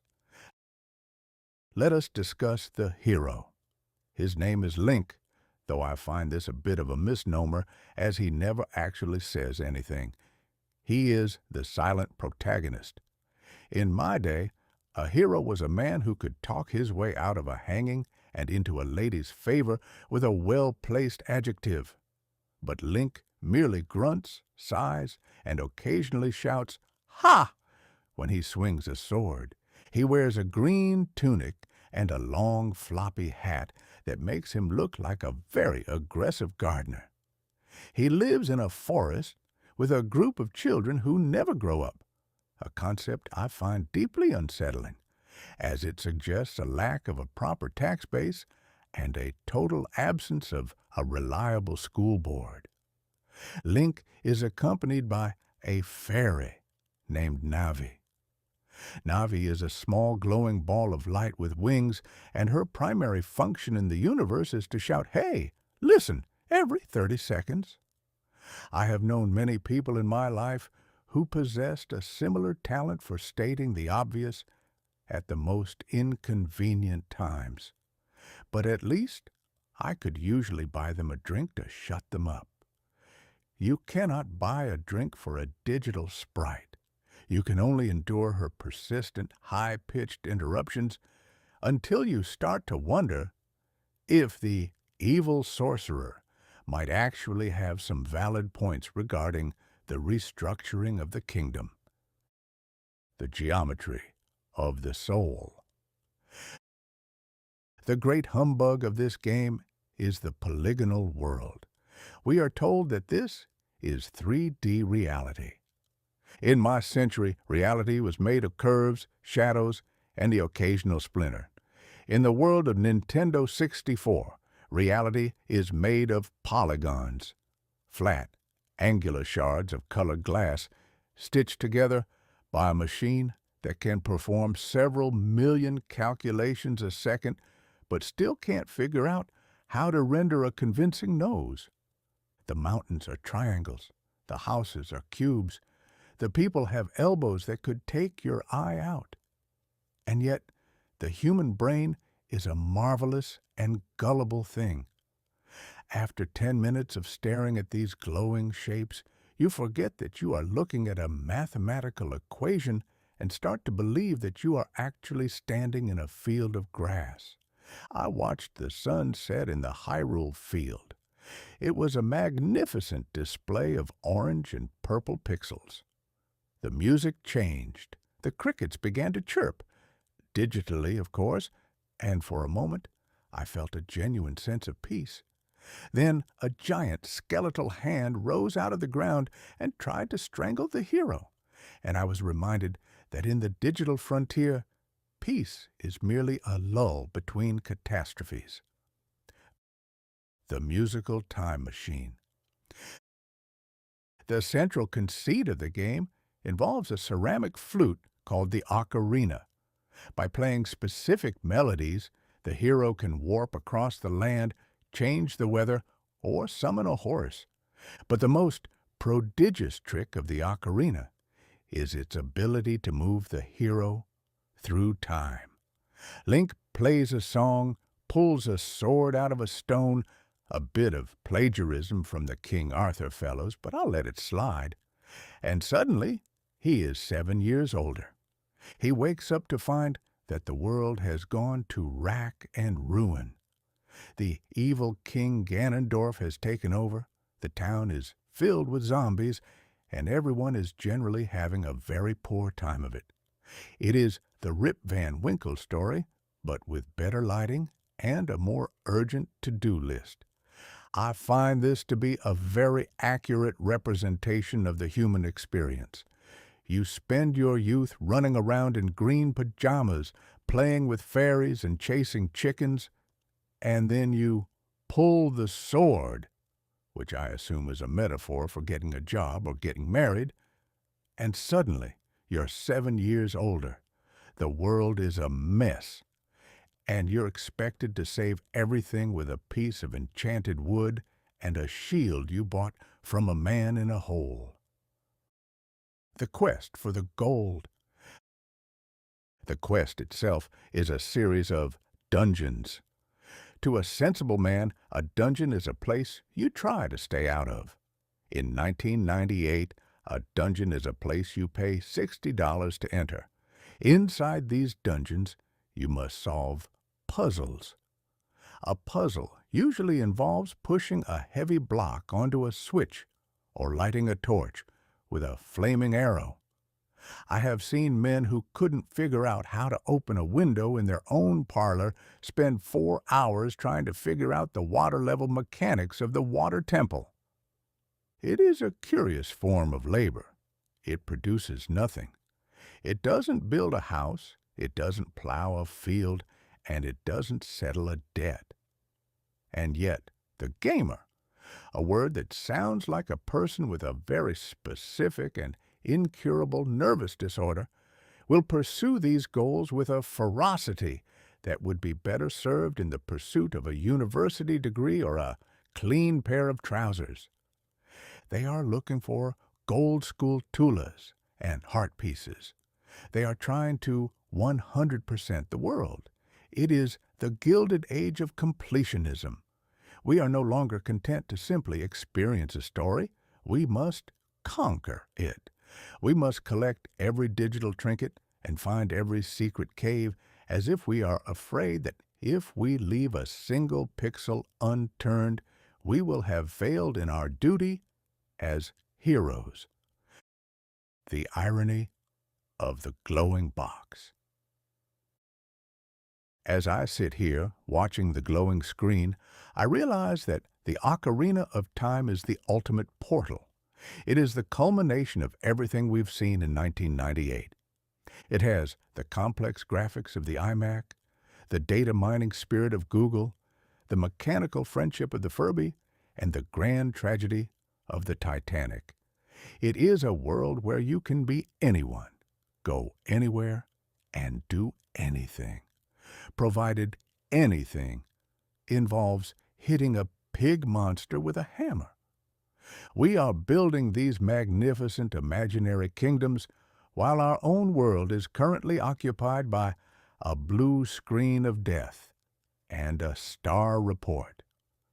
We are worried about the fate of Princess Zelda, while our own neighbors are fighting over the last pink Furby at the department store. I suspect that the ocarina is a warning. If we spend all our time playing the Song of Time, to go back to a mythical past or forward to a digital future, we are going to miss the now.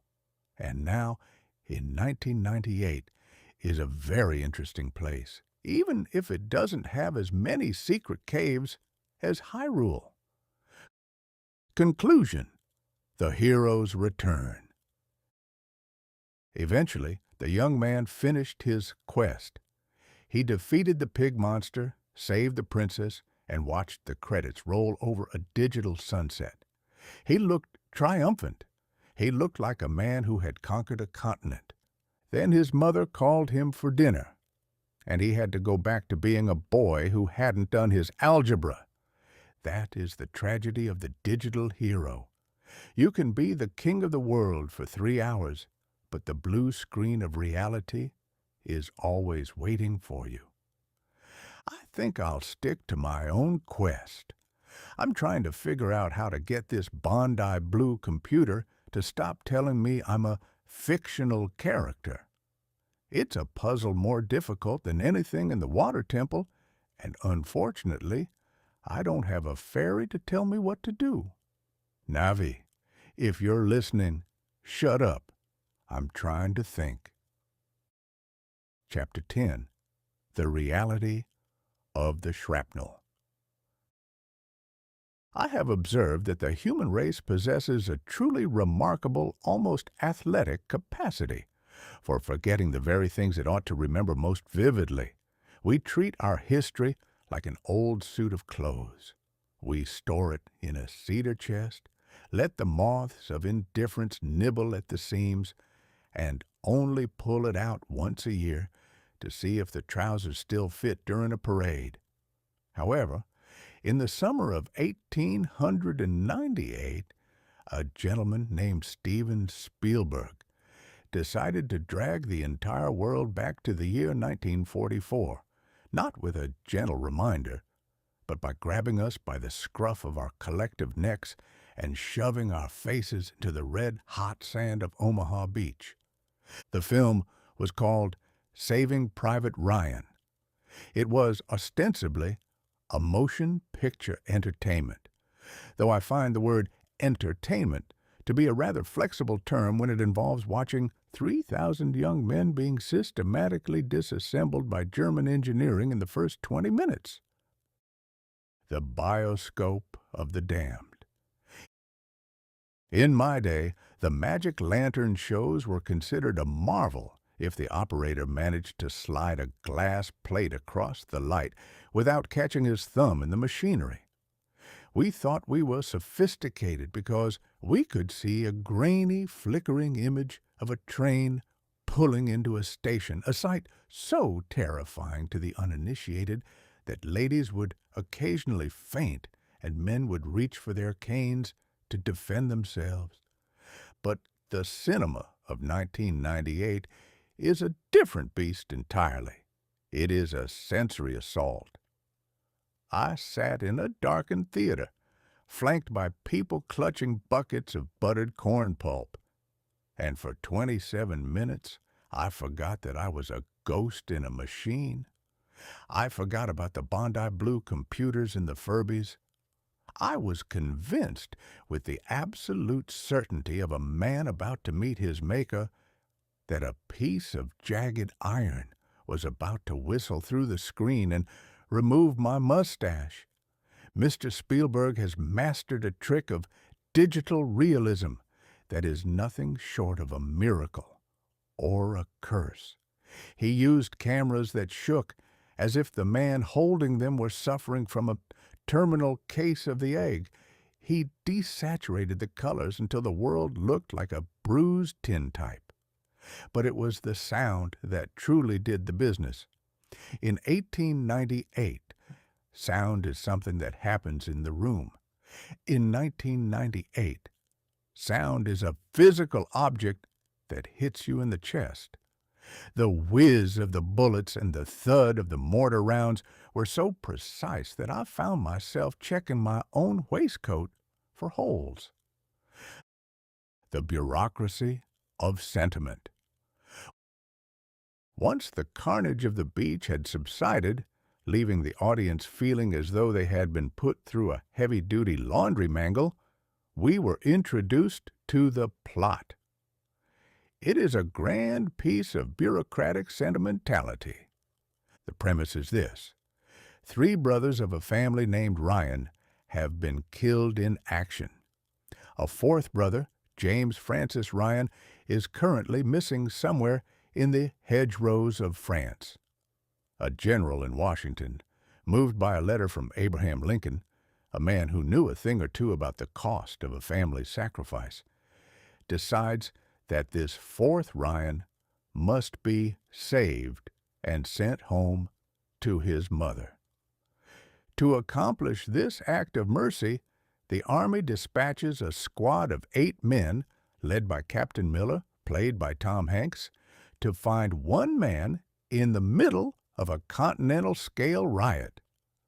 As a former member of the Marion Rangers, a Confederate militia that spent most of its time retreating from rumors, I have a keen appreciation for the absurdity of military logic. To risk the lives of 8 highly trained, useful soldiers to save one private is a mathematical equation that would make a banker go blind. It is a humbug of the highest order. It is an attempt to apply the rules of a Sunday school picnic to the business of a slaughterhouse. The everyman in the helmet. We must discuss Tom Hanks. In 1998, Mr. Hanks is the everyman. He has a face that suggests he would be very good at helping you fix a leaky faucet or explaining why your insurance premiums have gone up. He does not look like a action hero. He does not have the oiled muscles of a gladiator or the steely gaze of a professional assassin. He looks like a school teacher who has seen things that a school teacher should never have to see. His hands shake. It is a small, brilliant detail. It reminds us that bravery is not the absence of fear, but the ability to keep moving even when your nervous system is screaming for a ceasefire. I found myself rooting for him, not because he was a hero, but because he was a man trying to do a job that didn't make any sense in a place that defied all reason. The reality of the shrapnel.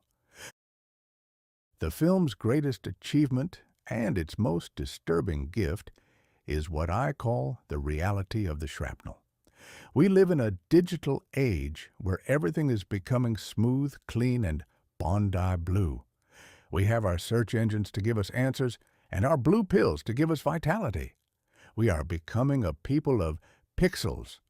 But Saving Private Ryan reminds us that the world is, at its core, analog.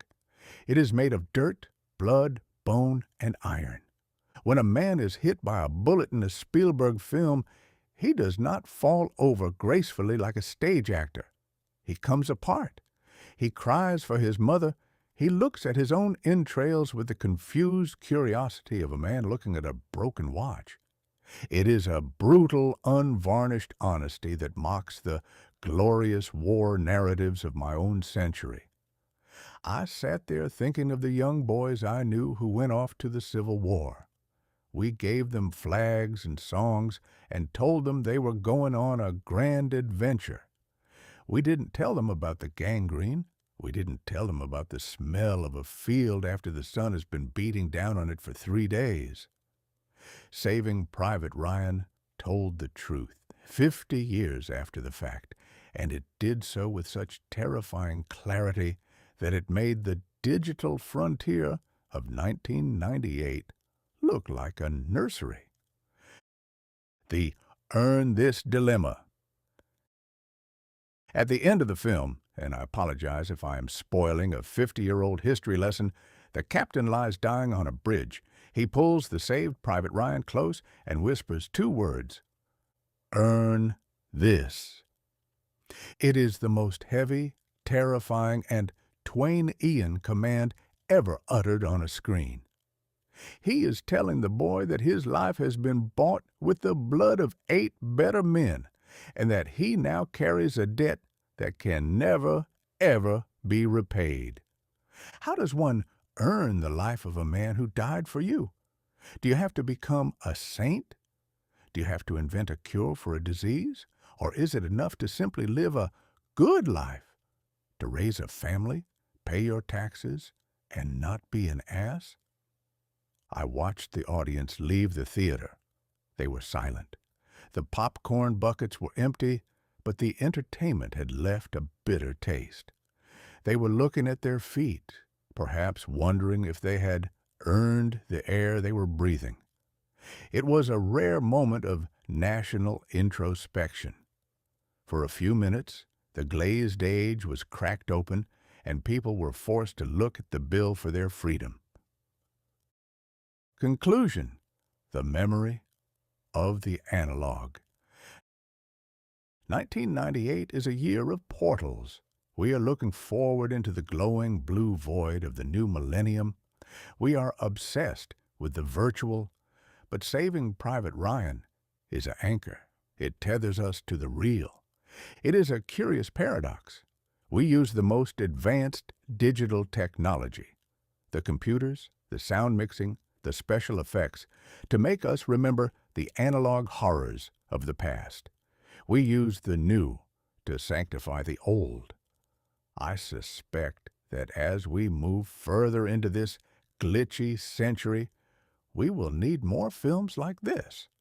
We will need to be reminded that while our music might be a file and our friendships might be virtual, the shrapnel is still very, very real. I walked out of the theater and into the bright 1998 sunshine. I saw a teenager trading Pokemon cards and a woman talking into a small plastic phone. I felt like a man who had just stepped out of a shipwreck and into a garden party. The world was loud, colorful, and trivial. But as I looked at the Bondi blue sky, I could still hear the whiz of the bullets in my ears. I suppose that's the trick, isn't it? To live in the garden, but never forget the shipwreck. I'll give Mr. Spielberg his Oscar. He earned it. And as for me, I think I'll go home and write a letter to someone I've forgotten to thank. It seems like the only sensible thing to do after a day at the beach. Chapter 11. The MP3. Invasion. In the golden, dusty afternoons of my youth, music was a thing of substance. It was an event, a physical labor, and a commitment of the soul.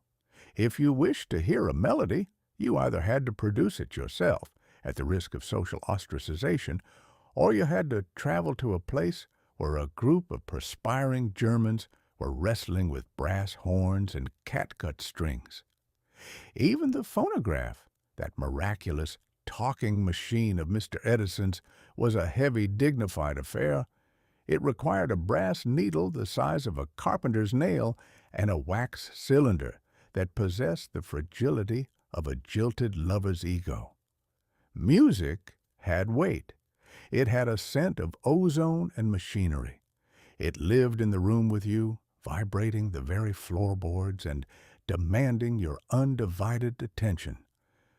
But in the year of our Lord 1898, the world has been invaded by a phantom. Music has been stripped of its flesh, its bone, and its mahogany housing. It has become a file, a word that used to refer to a tool for sharpening saws, but now refers to a weightless, invisible ghost that haunts the circuitry of our machines. I refer to the arrival of the Rio MP300, the first portable device to successfully weaponize the MP3. It is a digital music player, and it is the most magnificent and terrifying humbug ever to be visited upon the ears of man. The swindle of the spectrum. Before we discuss the machine, we must address the MP3 itself. I am told by men with very high foreheads and very low social skills that an MP3 is a compressed version of a song. They have invented a process called perceptual coding. It works on a principle of scientific larceny. These engineers have decided that the human ear is a gullible organ, which to be fair it is, given that it allows us to listen to political speeches without exploding. They have determined that there are certain frequencies in a symphony that the average person cannot hear while other louder notes are playing. So they simply remove them. They take a masterpiece, run it through a digital meat grinder, and discard 30% of the music as unnecessary. Imagine if we applied this logic to literature. We could compress Huckleberry Finn by removing all the adjectives and most of the vowels, on the theory that the reader's brain will simply fill in the blanks. It would save a great deal of ink and paper, certainly, but the result would be a series of grunts that would make a Missouri mule look like a scholar. Yet the 1998 public has embraced this ghost music. They are perfectly happy to listen to a version of Beethoven that has been hollowed out like a pumpkin, provided they can carry it in their pocket. We have traded the soul of the sound for the convenience of the carry. The Diamond Multimedia Debacle. The Rio MP300 was produced by a company called Diamond Multimedia, a name that suggests a level of luxury that the actual device, a small black plastic lump that looks like a high-end garage door opener, fails to deliver. The arrival of the Rio caused a grand panic among the music publishers, the RIAA. These gentlemen, who have spent the last century getting rich by selling round pieces of plastic to children, suddenly realized that if music is a weightless file, then people might start sharing it for free. They rushed to the courts with the frantic energy of a man who has just realized he left his wallet on a sinking ship. They sued Diamond Multimedia, claiming that the reel was a piracy machine. I have a great fondness for a good lawsuit. It is the national sport of the Republic. The lawyers argued that the ability to turn a song into a file was a violation of the very fabric of the universe. They wanted the reel banned, burned, and buried in a deep pit. But the courts, in a rare moment of technological lucidity, decided that the reel was merely a space-shifting device. It was legal. The invasion was allowed to proceed. The music industry, for the first time in its history, found itself trying to fight a war against a ghost. You cannot put a file in jail. You cannot seize the assets of a mathematical equation. The industry is currently standing on the shore, shouting at the tide, and wondering why their shoes are getting wet. The 32-megabyte masterpiece. Let us look at the Rio itself. It is a marvel of modern limitation. It possesses 32 megabytes of memory. Now, I'm still trying to wrap my mind around the megabyte. It sounds like a particularly nasty bite from a very large insect. In 1998 terms, 32 megabytes is enough to hold approximately 10 to 12 songs. 10 songs. A man goes to all the trouble of buying a digital revolution, installs a dozen complicated programs on his Bondi Blue iMac, wrestles with the blue screen of death, waits 3 hours for a download to finish, and his reward is the ability to listen to half of an album while he walks to the post office. It is a prodigious amount of effort for a very small result. But the gamer and the technophile do not care. They are charmed by the novelty. They love the fact that there are no moving parts. You can shake the Rio, you can drop it, you can run from a creditor while wearing it, and the music will not skip. In my day, if you shook a piano, the pianist would likely hit you with a stool. Now we have anti-skip technology. We have sacrificed the entire orchestra so that we can listen to tub thumping while jogging. It is a strange trade, but 1898 is a very strange year. The solo sanitarium. The most profound effect of the Rio, however, is not the technology, but the earbuds. In the 19th century, music was a communal experience. You listened with your family, your neighbors, or 1,000 strangers in a park. You shared the rhythm. You looked at each other. You were part of a body politic of sound. But the Rio comes with small plastic buds that you shove directly into your ear canals. This creates what I call the solo sanitarium. I see them everywhere now. Young men and women walking down the street, their eyes glazed, their heads bobbing to a rhythm that only they can hear. They are physically present in the city, but mentally they are in a private digital void. They have built a wall of compressed sound between themselves and the rest of humanity. If you try to speak to them, they look at you with the startled expression of a man who has just been woken from a dream by a bucket of cold water. They have to pause their life to acknowledge your existence. We are becoming a race of auditory hermits. We are choosing to live in a world where we never have to hear the birds, the wind, or the complaints of our fellow man, provided we have enough battery power. The terror of the delete button. Finally, we must address the disposable nature of art. When a song is a physical object, a record or a sheet of music, it has a life. You have to take care of it. You have to dust it. You have to find a place for it on the shelf. Because it takes up space, it has value. You only keep the songs you truly love because your shelf is only so long. But a file takes up no space. And more importantly, a file can be destroyed with a single, careless click of a button. I watched a young girl scrolling through her Rio.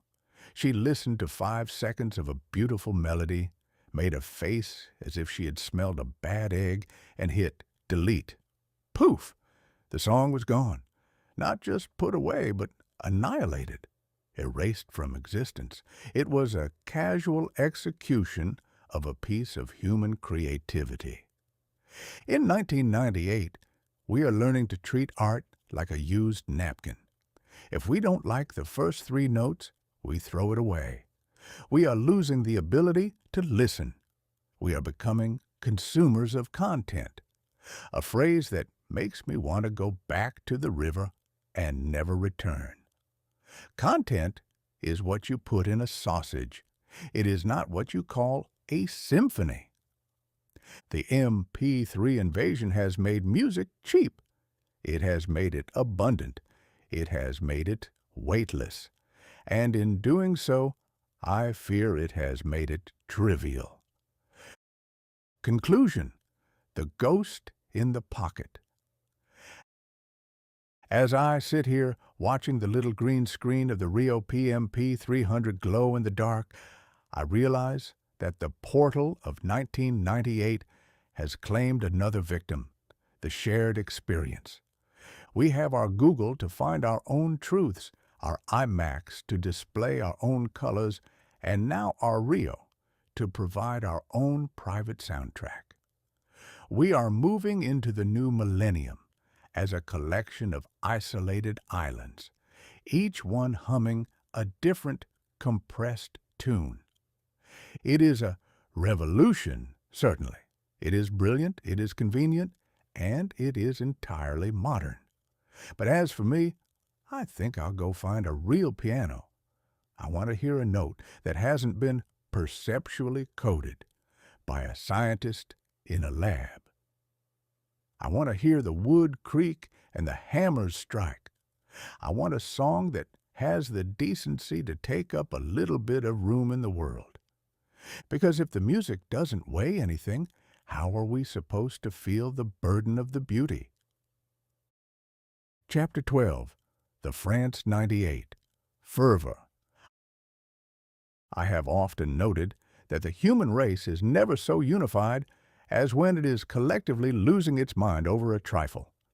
We are a species that can live in a state of perpetual snarling disagreement over the nature of the soul, the price of corn, or the proper way to trim a hedge, yet we will drop our grudges in an instant to watch 22 grown men in short pants pursue a leather sphere across a field of grass. In the summer of 1898, the portal of the Internet and the glowing tubes of the television set were focused with a singular, burning intensity upon the nation of France. It was time for the World Cup, a tournament that is, for all intents and purposes, a world war conducted with knees and foreheads instead of bayonets and grape shot. The great terminology swindle. Before we proceed, I must address a linguistic calamity. The rest of the world calls this game football, a name that possesses the virtue of being accurate. One uses one's foot, and there is a ball. It is a simple, honest transaction. However, the American, in his infinite capacity for being difficult, insists on calling it soccer. Soccer is a word that sounds like something you do to a man in a saloon fight before the constable arrives. It lacks dignity.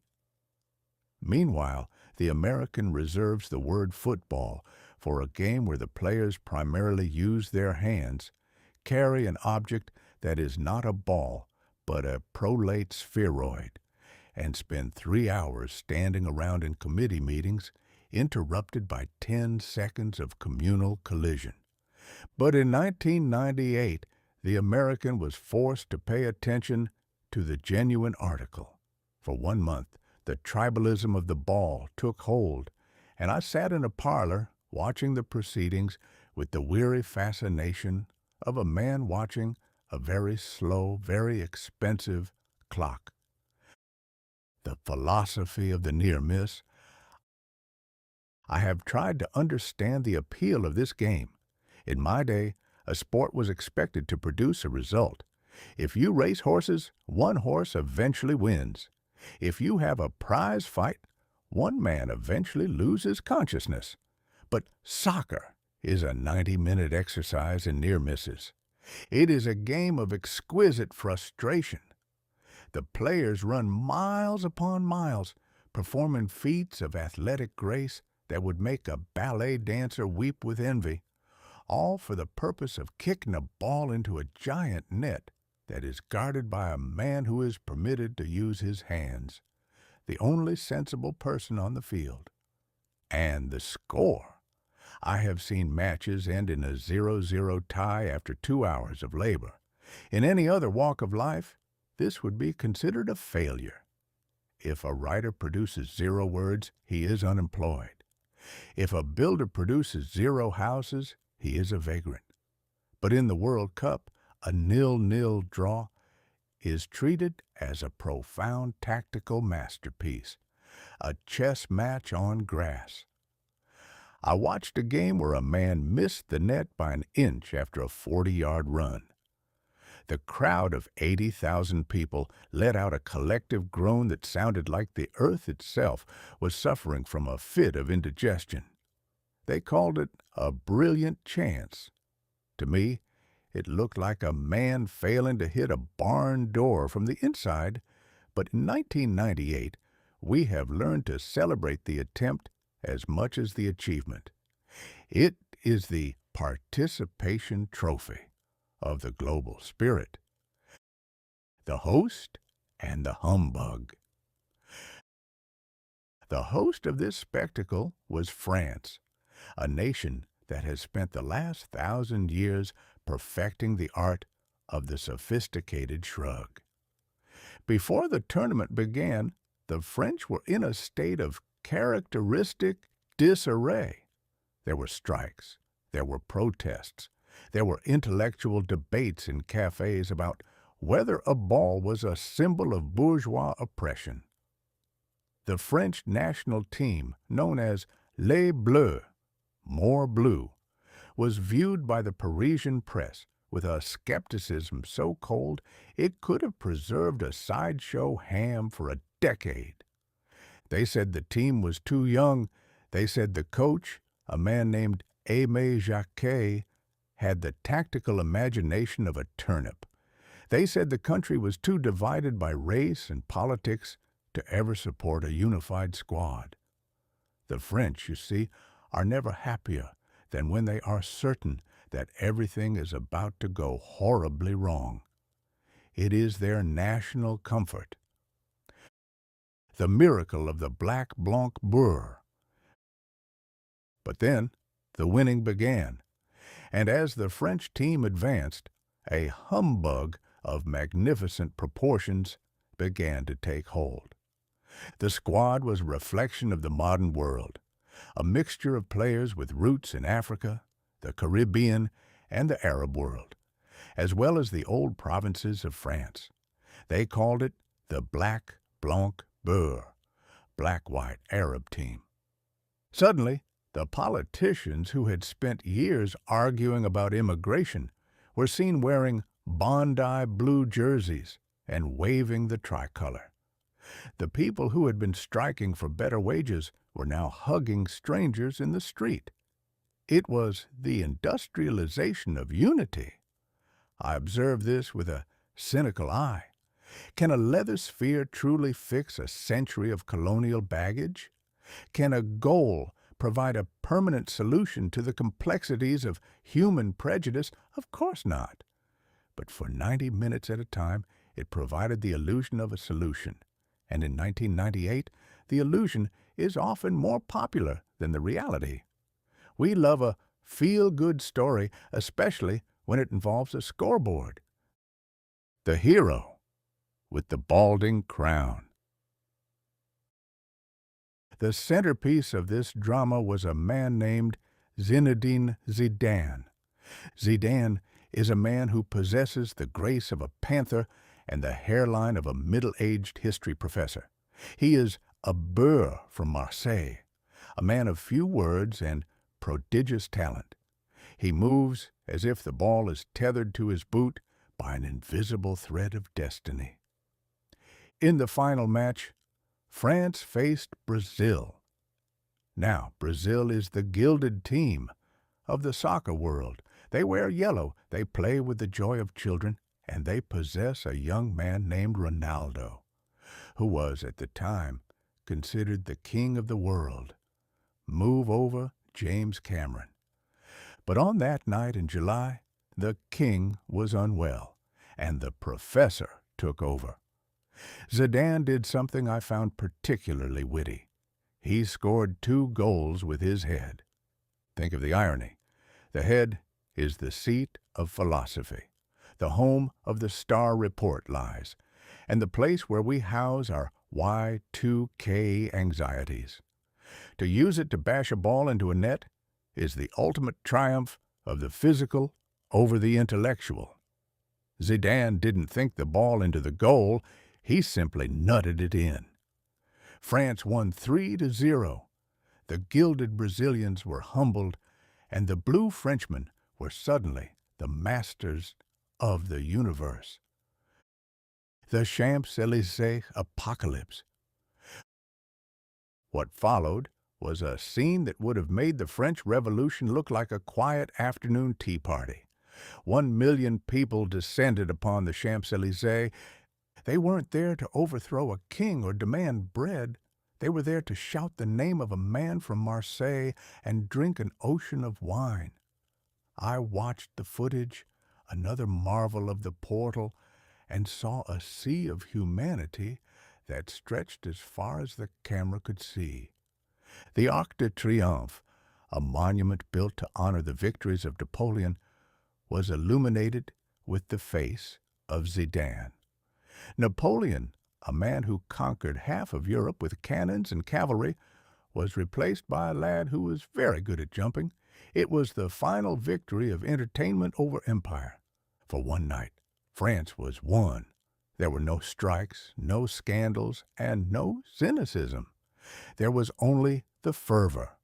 It was a beautiful, fleeting, and entirely hollow moment of collective ecstasy. By Tuesday, I suspect, they were back to arguing about the price of baguettes and the proper way to insult a tourist. But for that one Sunday, the world was Bondi blue. The portal of the global village. The 1998 World Cup was the first time I truly understood the power of the global village. Through the portal, billions of people were watching the same event at the same time. A man in a hut in Africa, a banker in London, and a ghost in a machine in Connecticut were all united by the same 90-minute drama. We are becoming a single, massive, and very noisy audience. We no longer have our own local heroes. We have global icons. We no longer have local tragedies. We have international events. The World Cup is the liturgy of this new religion. It provides us with our saints, Zidane, our villains, the referee, and our miracles, the 90-minute goal. But I wonder, what happens when the game is over? What happens when the fervor fades and we are left with the blue screen of reality? We have learned how to cheer together, but we still haven't learned how to talk to each other. We can celebrate a Black Blanc Burr team on a field, but we still struggle to share a sidewalk with a man who looks different than us. The ball is a magnificent humbug. It brings us together, but it doesn't actually bind us. Conclusion. The final whistle. As the fireworks faded over Paris and the million people went home to nurse their hangovers, I realized that 1998 is a year that is desperate for unity. We are a world that is spinning faster and faster. Our computers are crashing, our music is vanishing into files, and our leaders are hiding in legal definitions. We are terrified of the zeros that are coming in the year 2000. In the face of all that confusion, the World Cup is a comfort. It has rules. It has a beginning, a middle, and an end. It has a clear winner and a clear loser. It is a safe version of the chaos of the real world. I'll give the French their victory. They earned it. And heaven knows they needed something to smile about besides their own reflection. But as for me, I'm still waiting for a game that uses the attic instead of the forehead. I think I'll go back to my study. I want to see if I can find a Google result for how to fix a country without using a leather ball. So far, the machine is suggesting I might be a fictional character. I suspect the machine is a Brazil fan. Chapter 13. The Big Lebowski's Zen. I have often observed that the world is divided into two distinct classes of people, those who spend their lives frantically polishing the brass on the ship of state, and those who are perfectly content to drift on a piece of flotsam, provided the sun is warm and they haven't misplaced their beverage. In my day, we called the latter vagrants or men of leisure, depending entirely upon the size of their bank account. But in the spring of 1898, the Coen brothers, a pair of cinematic tricksters who possessed the dark wit of a hangman and the narrative complexity of a tangled fishing line, introduced us to a new species of philosopher. They gave us the dude. The film was called The Big Lebowski. When it first arrived in the theaters, the public was quite confused. They were expecting a thriller or perhaps a comedy of manners. Instead, they were handed a 90-minute meditation on a man in a bathrobe who is remarkably committed to doing absolutely nothing at all. It was a humbug of the highest order, and therefore I found it to be the most sensible thing I had seen all year. The Knight in the Terry-cloth Armor. In an era defined by the blue screen of death, the frantic data mining of Google, and the high-pitched demands of the Furby, the dude is an anomaly. He does not have a portal. He does not have an iMac. He possesses a beat-up car, a collection of Creedence Clearwater Revival tapes, and a wardrobe that suggests he has recently lost a fight with a laundry hamper. His name is Jeffrey Lebowski, but he insists on being called the Dude. As a man who has operated under several aliases myself, I appreciate the economy of the title. He is the Zen master of the slacker age. While the rest of the country is obsessing over what the meaning of is, the dude is primarily concerned with the location of his next White Russian, a concoction of vodka, coffee liqueur, and cream that looks like a breakfast for someone who has given up on the concept of noon. He is a man of prodigious passivity. If the house is on fire, the dude will not run for a bucket. He will simply move to a room that isn't burning yet and wonder if the smoke is organic. In a year where everyone is scaling, connecting, and uploading, the dude is merely abiding. It is a magnificent word, abide. It suggests a level of endurance that doesn't require any actual effort. It is the philosophy of the boulder in the stream. Let the water rush past. I shall remain here and grow a very fine layer of moss. The tragedy of the soiled rug. Every great epic requires a call to adventure. For Odysseus, it was a 10-year voyage home. For Link in Hyrule, it was a quest for a princess. For the dude, the inciting incident is a soiled rug. A pair of deck collectors, gentlemen of limited vocabulary and even more limited social graces, mistake the dude for a different Jeffrey Lebowski, the big one. In the course of their interrogation, one of them decides to perform a mechanical indignity upon the dude's floor covering. The dude's reaction is not one of outrage over the mistaken identity, but rather a profound sense of aesthetic loss. "That rug really tied the room together," he laments. "I have spent many years pondering the dignity of the parlor. I know that a good rug is the foundation of a man's domestic peace. To have it ruined is to have the very center of one's universe knocked off its axis. The dude's quest is not for gold or power or the restoration of the American presidency. He simply wants a replacement for his rug. It is a small-stakes epic, a narrative that proves that for most of us, the end of the world is less important than the state of our living room carpet." The prophet of the bowling alley. We must now address the sanctuary of the dude's religion, the bowling alley. In 1998, the bowling alley remains one of the few places where the digital invasion has not yet completed its conquest. It is a place of honest wood, heavy spheres, and the scent of floor wax and desperation. It is a sport for people who find walking to be too much of a cardiovascular strain. The dude's companion in this sanctuary is Walter Sobchak, played by John Goodman, a man who possesses the volume of a steam whistle and the hair-trigger temper of a cornered badger. Walter is a veteran of the Vietnam War, and he is determined to relate every single event in human history, from a flat tire to a botched kidnapping, back to the reality of the shrapnel in the jungle. Walter is the anti-dude. If the dude is a calm pond, Walter is a hand grenade with the pin halfway out.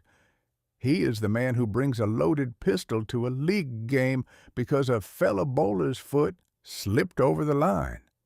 "Am I the only one around here who gives a damn about the rules?" he bellows. It is a question that could be asked of the entire year 1998.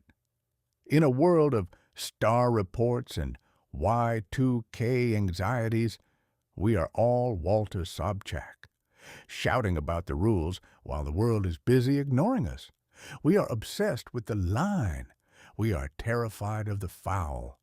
And yet, like Walter, we are usually shouting at the wrong person for the wrong reasons. The nihilists and the humbug of belief. The antagonists of the film are a group of nihilists. Germans who wear black leather, speak in monotone, and claim to believe in nothing. I have met many people who claim to be nihilists. Usually they are young men who have read 2 pages of Nietzsche and decided that because their parents won't buy them a horse, the universe is a hollow void. The dude's reaction to nihilism is a masterpiece of common sense. He doesn't argue the philosophy, he simply notes that believing in nothing sounds exhausting, and he is right.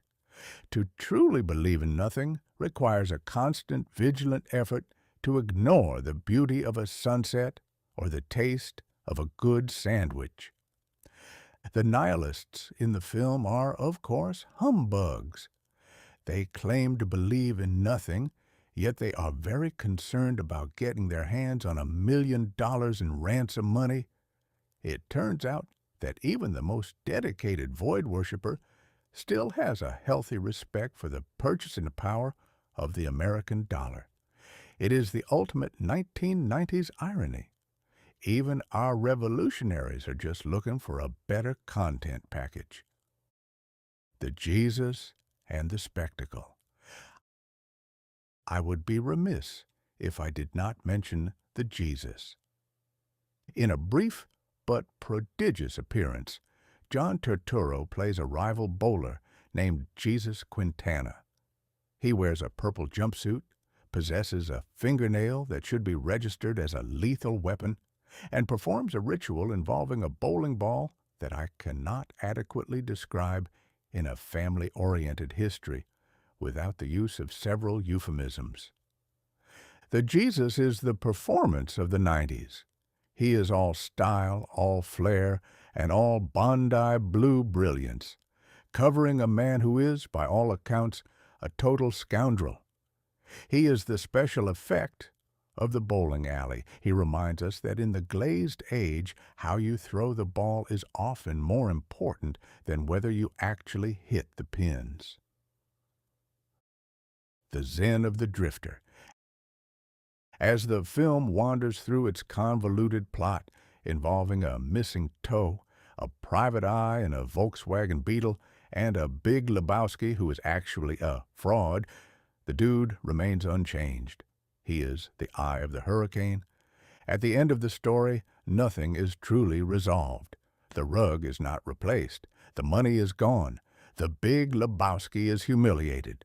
A friend has passed away, poor Donnie, who was out of his element until the very end. And yet, the dude is content.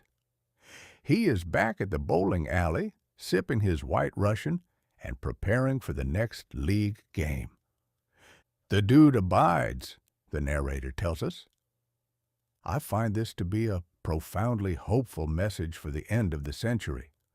We are being told by the portals and the search engines that we must be faster, smarter, and more connected. We are being told that if we don't have a plan for the year 2000, we are doomed. But the dude offers an alternative. He suggests that perhaps the secret to survival in a glitchy century is to stop trying to solve the world and start trying to abide in it. To value the rug, the friend, and the beverage more than the big ideas of the big men. Conclusion: the rug in the machine. 1998 is a year of king of the world arrogance and blue screen failures. It is a year where we are trying to organize the world's brain while we can't even find our own car keys. The Big Lebowski is the palate cleanser of the 90s. It reminds us that there is a certain dignity in being a lazy man. It mocks our obsession with rules and nihilism. It suggests that the most Victorian thing a man can do in a digital world is to put on a bathrobe, ignore the star report, and go bowling with his friends. I think I'll take a leaf out of the dude's book. I'm going to stop worrying about whether the iMac thinks I'm a fictional character. I'm going to stop trying to Google the meaning of life. I'm just going to sit here in my own mental parlor, put my feet up on a rug that definitely ties the room together, and abide. If the world ends at midnight on December 31st, 1899, or 1999 for that matter, I suspect the dude will be the only one who doesn't notice. He'll be too busy wondering if he can get a Google of White Russians on credit. Chapter 14. The Shadow of the Embassy. I have always been a great admirer of distance. In my younger days, distance was a noble and reliable commodity. It was the cushion that allowed the world to sleep in peace. If a calamity occurred in a place with a name as musical and remote as Nairobi or Dar es Salaam, the news would have to travel by camel, by steamship, and by weary telegraph operator before it finally reached the morning papers in New York. By the time the public read of the disaster, The dust had settled, the dead had been mourned, and the survivors had moved on to a new set of problems. Distance allowed for a certain mellowing of the tragedy. But in the year of our Lord 1898, we have performed a prodigious and terrifying trick. We have murdered distance. Through the portal of the Internet and the invisible threads of the satellite, we have shrunken the planet until it is the size of a billiard ball, and just as likely to be knocked into a pocket by a stray cue. In August of this year, the world discovered that when you shrink the world, you also shrink the distance between a grievance and a tragedy. The shadow of the embassy stretched halfway across the globe, and for the first time, the American public realized that the portal doesn't just let us look out. It lets the darkness look in. The thunder from the distant shore. On the 7th of August, a date that marked the 8th anniversary of the arrival of American troops in Saudi Arabia, a detail I'm told was symbolic. Those symbols have a nasty habit of being written in blood. 2 massive explosions tore through the American embassies in Kenya and Tanzania. Now, in my day, an embassy was a quiet, dignified place where gentlemen in striped trousers spent their afternoons drinking tea and composing long, boring letters to the State Department. It was a sanctuary of venerable dullness. But in 1998, the embassy has become a lightning rod. The blasts were of such a gargantuan scale that they shook the very foundations of the cities. In Nairobi, the embassy stood next to a secretarial college. Hundreds of innocent people, people who had no stake in the quarrels of empires and no interest in the portal, were erased from existence in a heartbeat. It was a grand smash of the most hideous variety, and because of the miracle of modern communication, we were able to see the smoke before it had even cleared the rooftops. The man in the cave. It was here that the world was introduced to a gentleman with a name that sounds like a curse whispered in a dark alley. Osama bin Laden. I have seen many prophets and revolutionaries in my time. I have seen men who claimed to lead by the grace of God and men who claimed to lead by the strength of their own greed. But Mr. bin Laden is a new species of humbug. He is a billionaire who lives in a cave. He is a man who uses the most advanced digital technology, the satellite phone and the encrypted message, to advocate for a return to the 7th century. He is the antithesis of the iMac. While Steve Jobs is trying to make the world Bondi blue and friendly, bin Laden is trying to make it gray and terrifying. He has declared a fatwa, a religious decree that apparently gives him the authority to decide who lives and who dies against the United States. I find it fascinating that in an age of Google and high-speed data, we are being challenged by a man who understands the portal better than we do. He realized that he doesn't need an army or a navy or a seat in the Senate. He only needs a grievance, a few devoted followers, and a way to broadcast his hatred into our living rooms. He has turned the global village into a global firing range. The wag the dog dilemma. 10 days after the bombings, President Clinton, who is currently neck-deep in the blue dress and Star Report muddles we discussed in Chapter 4, ordered a retaliatory strike. He sent 75 cruise missiles, which are essentially flying Bondi blue computers filled with high explosives, into Afghanistan and Sudan. In Afghanistan, the missiles targeted bin Laden's training camps. In Sudan, they targeted a place called the Al-Shifa pharmaceutical plant. Now, this is where the hilarious part of history takes a very dark and Twainian turn. The administration claimed that the Al-Shifa plant was a chemical weapons factory producing VX nerve gas. They said it was a cradle of terror. But shortly after the missiles had finished their mechanical destruction, it began to emerge that the plant might have actually been doing exactly what it claimed to be doing, making aspirin and tuberculosis medicine for the people of Sudan. Imagine the irony.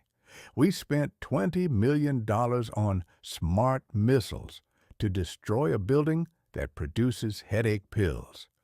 We are so terrified of the shadow that we are willing to blow up the medicine cabinet just to prove we're doing something. It is the ultimate humbug of military intelligence. We can see a license plate from space, but we can't tell the difference between a nerve gas vat and a vat of infant formula. The industrialization of distraction. Because of the timing of the strikes coming just days after the president's confession regarding Miss Lewinsky, the public began to whisper a phrase that had been popularized by a recent film, "Wag the dog." In the film, a president creates a fictional war to distract the public from a sex scandal. In 1998, reality has become so glazed and cynical that the American people could not decide if their commander-in-chief was fighting terrorism or merely trying to change the subject. This is the tragedy of the information age. We have so much information that we no longer believe any of it. We look at a missile strike and see a PR campaign. We look at a tragedy in Africa and see a pole bump. We have become so accustomed to the humbug of politics that we assume everything is a lie, even the things that are exploding. I sat in my study and wondered, what is the meaning of is when it comes to a cruise missile? Does the missile care about the star report? Does the aspirin factory care about the blue dress? Of course not. But the portal has blended them all together into a single, chaotic content stream. We are watching a soap opera and a war at the same time, and we are using the same Bondi blue screen for both. The shrinking distance of grievance.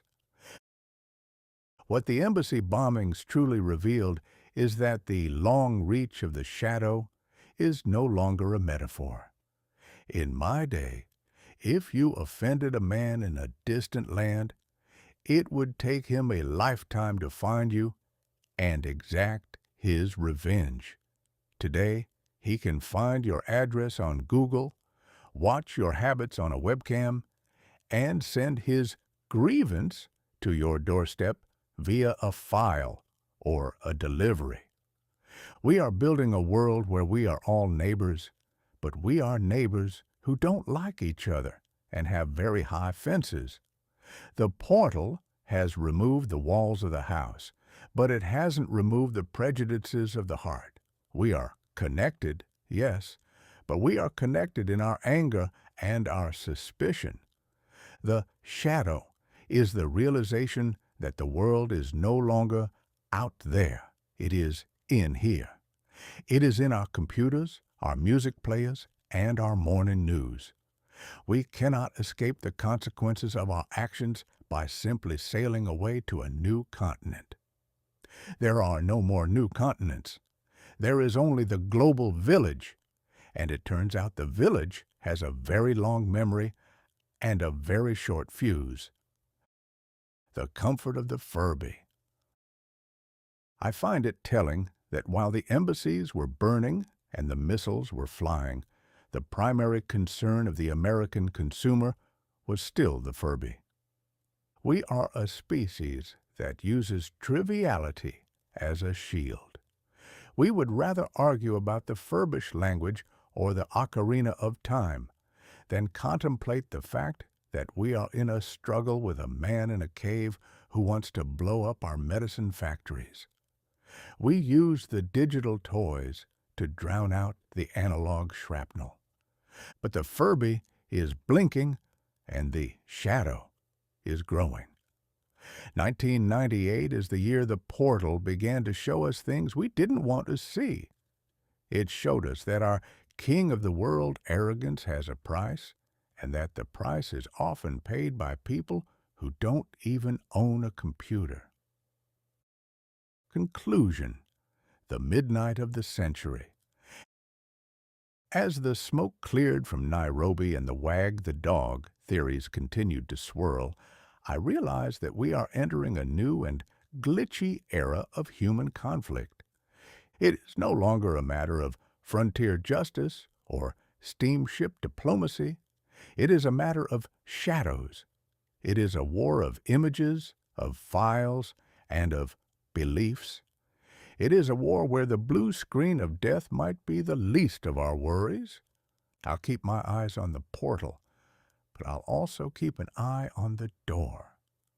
Because, as 1998 has taught us, the distance between the indecent scandal in the White House and the hideous tragedy in Africa is exactly the width of a fiber optic cable. And that, my friends, is a prodigious distance indeed, not because it is so far, but because it is so dangerously, terrifyingly close. Chapter 15. The Return of the Legend. I have always maintained that there is a certain quiet dignity to be found in the process of rusting out. In my own century, once a man had reached the venerable age of 77, he was expected to occupy his time by sitting in a very specific chair, complaining about the quality of the local butter, and recounting the same 3 anecdotes until his audience either fled the room or passed away from sheer exhaustion. A man of that vintage is a venerable relic, a piece of antique furniture that one polishes occasionally, but never, under any circumstances, attempts to move across the room, let alone propel into the heavens at 17,000 miles per hour. But in the autumn of 1898, a gentleman by the name of John Glenn decided that the porch chair was not for him. He decided that if he were going to be a relic, he would be a ballistic one. 36 years after he first climbed into a metal tin called Friendship 7 and allowed himself to be shot like a marble into the void, the senator from Ohio decided to go back. It is the prodigious return of the old pilot, and it is the most delightful piece of humbug I have seen in this entire glitchy year. The Great Congressional Jailbreak. Before we discuss the stars, we must discuss the Senate.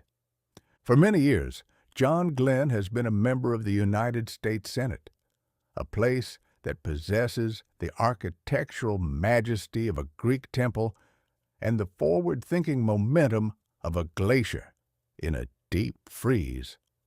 I have spent enough time in Washington to know that the Senate is a place where words go to die and where common sense is treated as a dangerous, invasive species.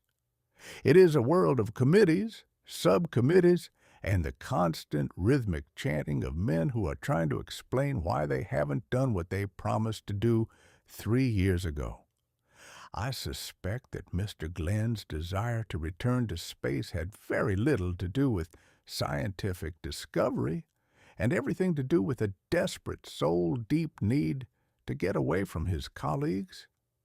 If you had to spend your Tuesdays arguing about the tax code with a man who thinks the world is flat and your Thursdays discussing the blue dress scandal with a grand jury, wouldn't you also want to be strapped to a rocket and blasted as far away from the Earth as humanly possible? In space, there are no lobbyists. There are no star reports. There are no what the meaning of is debates. There is only the quiet, cold vacuum and the occasional beep of a machine that, unlike a senator, actually has a purpose. Orbiting the Earth is not a dangerous mission. For a man who has survived 24 years in Washington, it is a spa treatment. The humbug of geriatric research. NASA, of course, could not simply say, "We're letting the old hero go for one last ride because he's a legend, and it'll make everyone feel better about the blue screen of death." No, that would be too honest. Instead, they invented a magnificent scientific justification. They claimed that sending a 77-year-old man into orbit was a vital piece of geriatric research. They wanted to study the effects of weightlessness on the aging body.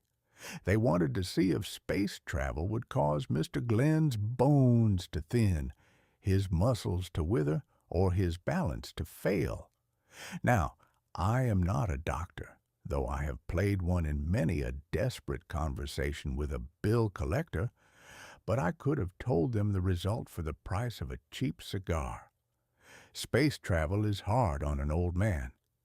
You don't need a $100 million space shuttle to prove that if you shake an antique clock, some of the gears might fall out.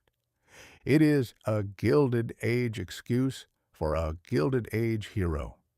We are a people who cannot do anything simply for the grandeur of it anymore. We must have a data point. We must turn a quest into a study. We are trying to Google the human spirit, and in doing so, we are losing the beauty of the gamble. The architecture of the discovery. I watched the launch of the Space Shuttle Discovery. In 1962, Mr. Glenn was crammed into a capsule that had the interior volume of a mid-sized soup tureen. He was a spam in a can. He was a passenger in a machine that he barely controlled, praying that the heat shield didn't decide to delete itself during re-entry.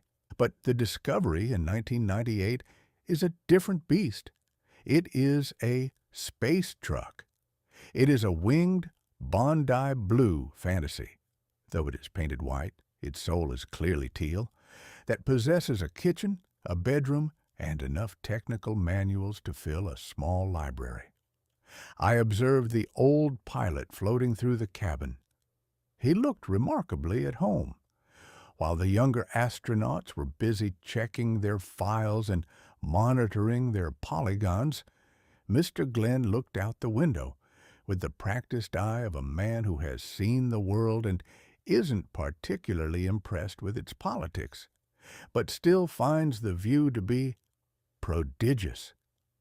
He was eating space food, which I'm told is a collection of dehydrated pastes and powders that taste like a mixture of wet cardboard and regret. In 1962, he was the first man to eat in space, proving that a human could swallow without the help of gravity. In 1998, he was proving that a man of 77 could still tolerate a diet that would make a Missouri mule go on strike. It is a testament to the durability of the heroic stomach. The view from 300 miles up.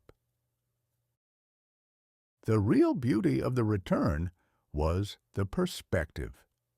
Down here in 1998, we are in a state of constant low-level panic. We are worried about the Pokemon pandemic, the MP3 invasion, and the impending midnight of the zeros. We are obsessed with our own small-stakes drama. We are a nation of people looking at our feet, or our glowing screens, and forgetting to look at the horizon. But from 300 miles up, the star report is invisible. The iMac is a microscopic speck. The border that France and Brazil fought over in the World Cup doesn't exist. There is only the celestial boarding house and the vast, silent beauty of the planet. John Glenn provided the world with a manual override for our cynicism. For 9 days, we stopped talking about the president's indiscretions and started talking about the stars. We remembered a time when progress wasn't just a faster modem or a more colorful plastic case. It was the audacity of a man challenging the limits of his own mortality. He is the bridge. He connects the analog heroism of the 1960s, where men used slide rules and guts to navigate the void, with the digital heroism of the 1990s, where we use silicon and search engines. He is a reminder that while the tools change, the mechanical necessity of the human spirit remains the same. The old man and the sea of stars. I find it witty that the most popular man in America in 1998 is a man who was famous before the Internet, was even a twinkle in a scientist's eye. It suggests that despite our obsession with the new, we are still desperately hungry for the timeless. We love John Glenn because he represents a version of ourselves that we're afraid we've lost. He is solid. He is reliable. He doesn't crash like Windows 98. He doesn't buffering like a 56K modem. He just does the job, looks at the view, and comes home to a grateful nation. I sat in my study and watched him return, the shuttle landing on a runway in Florida with the grace of a giant metal swan. He walked off that ship with a smile that said, "I told you I could do it." He looked younger at 77 than most of the people I see in the Senate at 45. Perhaps the scientific discovery was this: the secret to rejuvenation is not a blue pill or a gilded egg computer. The secret is to never stop looking up. If you stay focused on the portal, you'll grow old and cynical. But if you focus on the horizon, you might just find that 77 is the perfect age for a grand adventure. Conclusion. The legend abides. As the year draws to a close, Mr. Glenn has returned to his desk in Washington. He is once again a senator, once again surrounded by the humbug of politics and the glitchy nature of modern government. But for 9 days in 1998, he was the king of the world. Take that, James Cameron. He reminded us that the portal of the future doesn't have to be a screen. It can be a window. And he proved that while time may be a relentless thief, it hasn't quite figured out how to catch a man who is traveling at 17,000 miles per hour. I think I'll keep my telescope. I don't need to Google the meaning of a hero. I just need to look for the light that's moving a little bit faster than the rest of the stars. I suspect that in the years to come, we will send more men into space. We will send tourists and scientists and perhaps even a poet or two. But we will never send anyone quite like the old pilot. He was the first to go, and he was the bravest to return.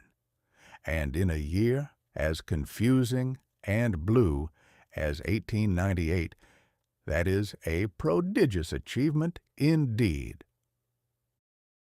Chapter 16. The Pokemon Pandemic. I have seen the human race succumb to many a fever. I have seen the gold fever turn sensible men into lunatics who would trade their last pair of trousers for a shovel and a dream of dirt. I have seen the religiosity fever drive entire villages to wait on rooftops for a judgment day that never quite finds the time to arrive. I have even seen the bicycle fever, where people of all ages felt an uncontrollable urge to balance their dignity upon 2 wheels of wire and rubber. But in the autumn of 1898, a new and most prodigious plague has arrived upon these shores, and its primary symptom is a glassy-eyed obsession with a yellow rat that possesses the electrical output of a small municipal power plant. I speak of the Pokemon pandemic, the morphology of a pocket monster. The name itself is a contraction of pocket monsters, a phrase that I find to be a grammatical and biological humbug. In my day, if you found a monster in your pocket, you didn't try to train it. You immediately set fire to your coat and sought the advice of a surgeon. But in 1998, the youth of America are not only carrying these creatures in their pockets, they are actively seeking to collect every single one of them. The mascot of this madness is a creature called Pikachu. He is a rotund yellow rodent with cheeks the color of a ripe cherry and a tail shaped like a lightning bolt. He is, essentially, a hamster that has been designed by a committee of toy manufacturers and a disgruntled electrician. He does not speak. He merely repeats his own name with a high-pitched enthusiasm that I find more grating than a rusty hinge on a haunted house. Pika! Pika! The creature squeaks from every glowing screen and piece of cardboard in the country. I have known many rats in my time, river rats, wharf rats, and even a few political rats in the halls of Congress. But none of them ever had the decency to name themselves. If they had, at least we would have known who to blame when the grain went missing. The gilded economy of cardboard. The true genius, or the true villainy, of this pandemic lies in the trading card game. We are witnessing a gilded age of paper collecting that would make the speculators of 1873 look like rank amateurs. I observed a group of grown men who, by their dress and age, should have been worrying about the interest rates on their mortgages, standing in a circle at a hobby shop, huddled over bits of colored cardboard as if they were examining the blueprints for the Great Pyramid. They were looking for something called a holographic Charizard. Charizard, I'm told, is a fire-breathing dragon of great rarity. The holographic version possesses a shiny, metallic sheen that catches the light and apparently hypnotizes the beholder into believing that a 3.5-inch piece of cardstock is worth $300. It is a spectacular humbug. We have taken the industrialization of childhood and turned it into a speculative market. In my youth, we traded marbles. A blue taw was a thing of beauty, yes, but it was also a physical object of weight and utility. You could actually use it to win more marbles. But a Pokemon card is a virtual asset in a physical form.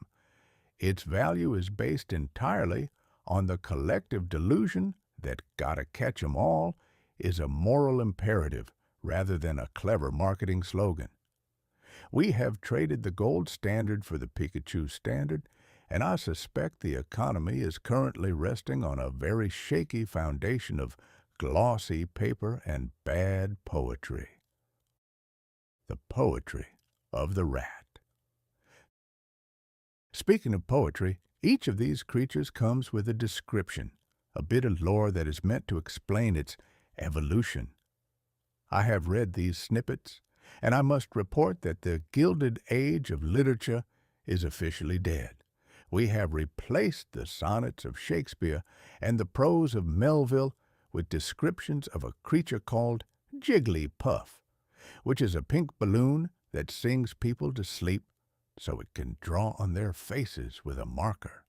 Or Snorlax, a creature whose entire purpose in life is to block traffic and slumber. I find Snorlax to be the most Twainian of the lot, as he seems to have mastered the art of the grand leisure that I have spent my life pursuing. But the names, Bulbasaur, Squirtle, Meowth, they sound like a list of ailments one might contract in a low-rent boarding house. They are names designed to be shouted in a schoolyard, not read in a library.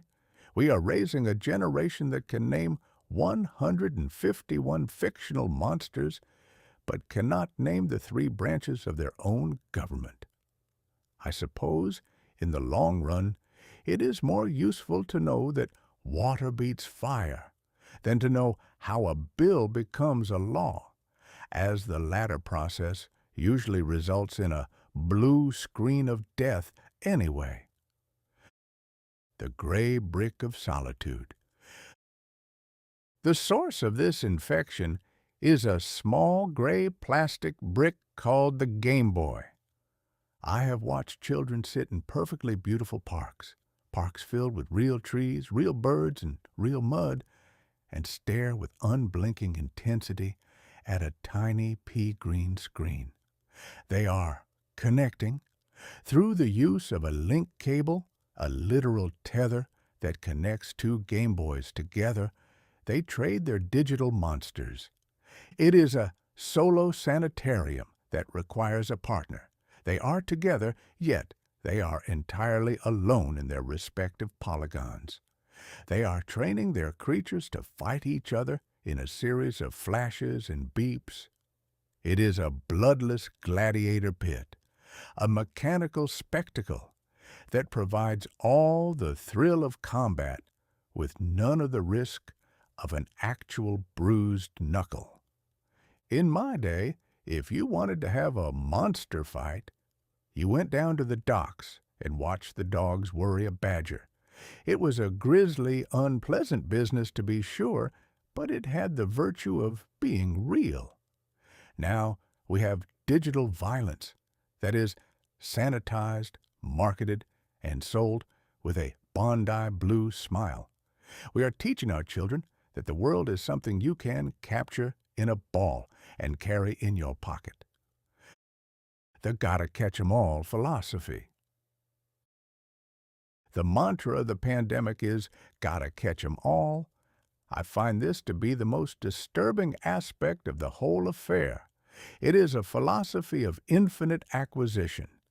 It tells the child and the grown man with the Charizard that they can never be truly happy until their collection is complete. But the collection is never complete. The moment you have all 151, the manufacturers will invent 100 more.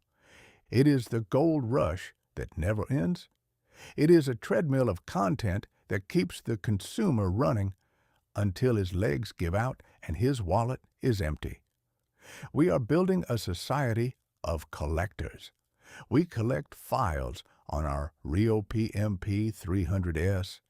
We collect answers on Google, and we collect monsters on our Game Boys. We are so busy catching that we are forgetting how to experience. We want to possess the world rather than inhabit it. We think that if we can just get that one last shiny card, we will finally be the king of the world.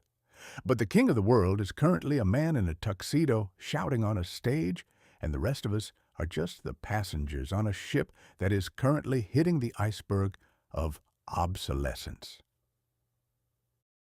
Conclusion. The Yellow Shadow. As I look out over the landscape of 1898 or 1998, I am starting to lose track of the zeros. I see the yellow shadow of Pikachu everywhere. He is on lunchboxes, he is on television, and he is in the dreams of our children. We have created a universal mythology based on a corporate balance sheet. We have replaced the fairy tales of old with tradable commodities. I suspect that in the years to come, these Pokemon will continue to evolve. They will become more numerous, more colorful, and even more expensive. I think I'll go for a walk. I want to see if I can find a real rat, one that doesn't breathe fire or conduct electricity.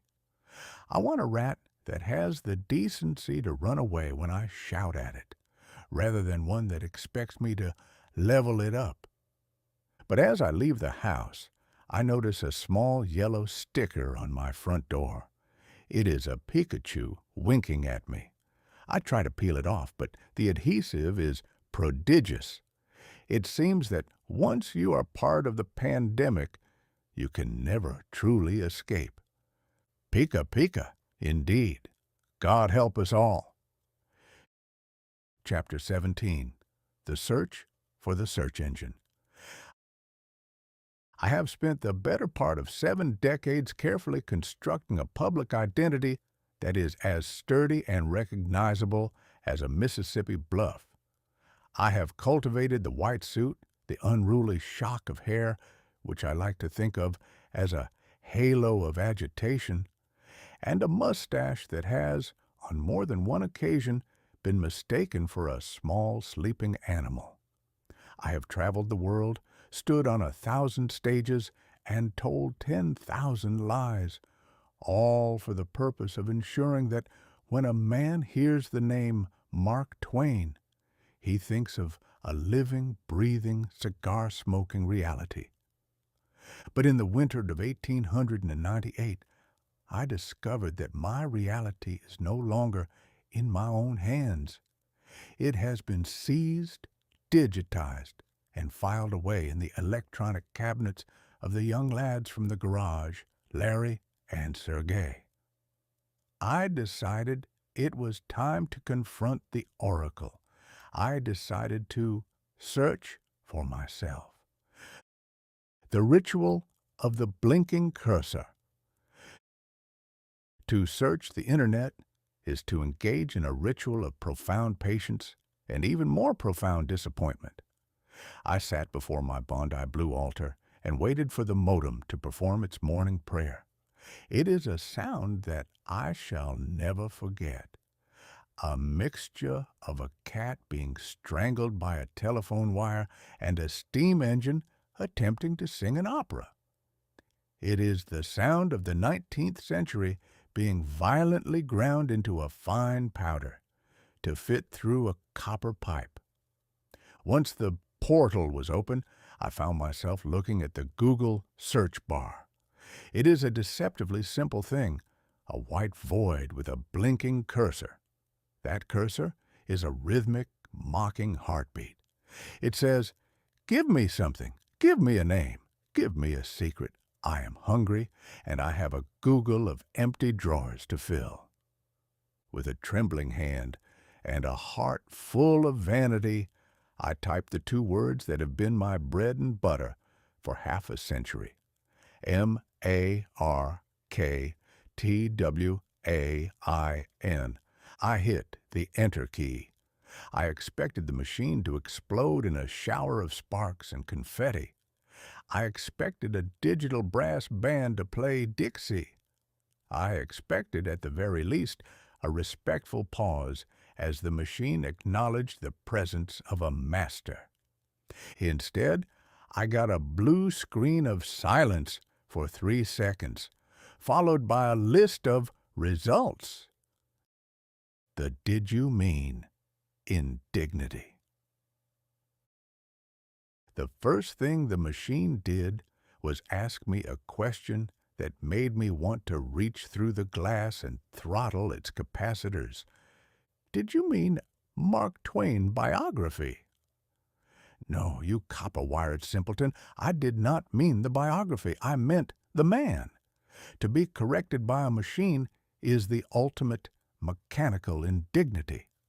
I have spent my life correcting printers, editors, and the occasional misguided clergyman, and I do not take kindly to being auto-corrected by an algorithm that doesn't even know how to smoke a pipe.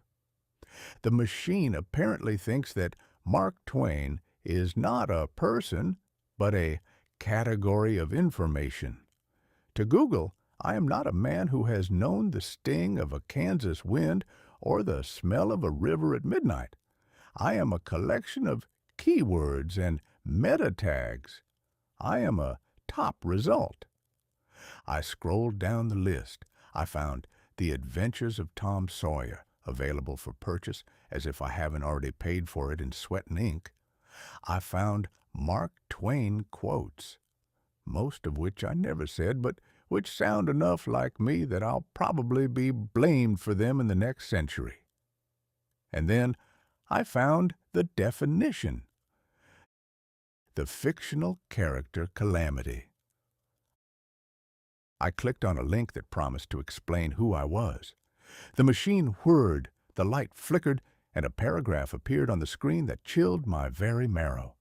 It stated in cold 10-point font that Mark Twain was a fictional character or a literary persona created by a gentleman named Samuel Langhorne Clemens.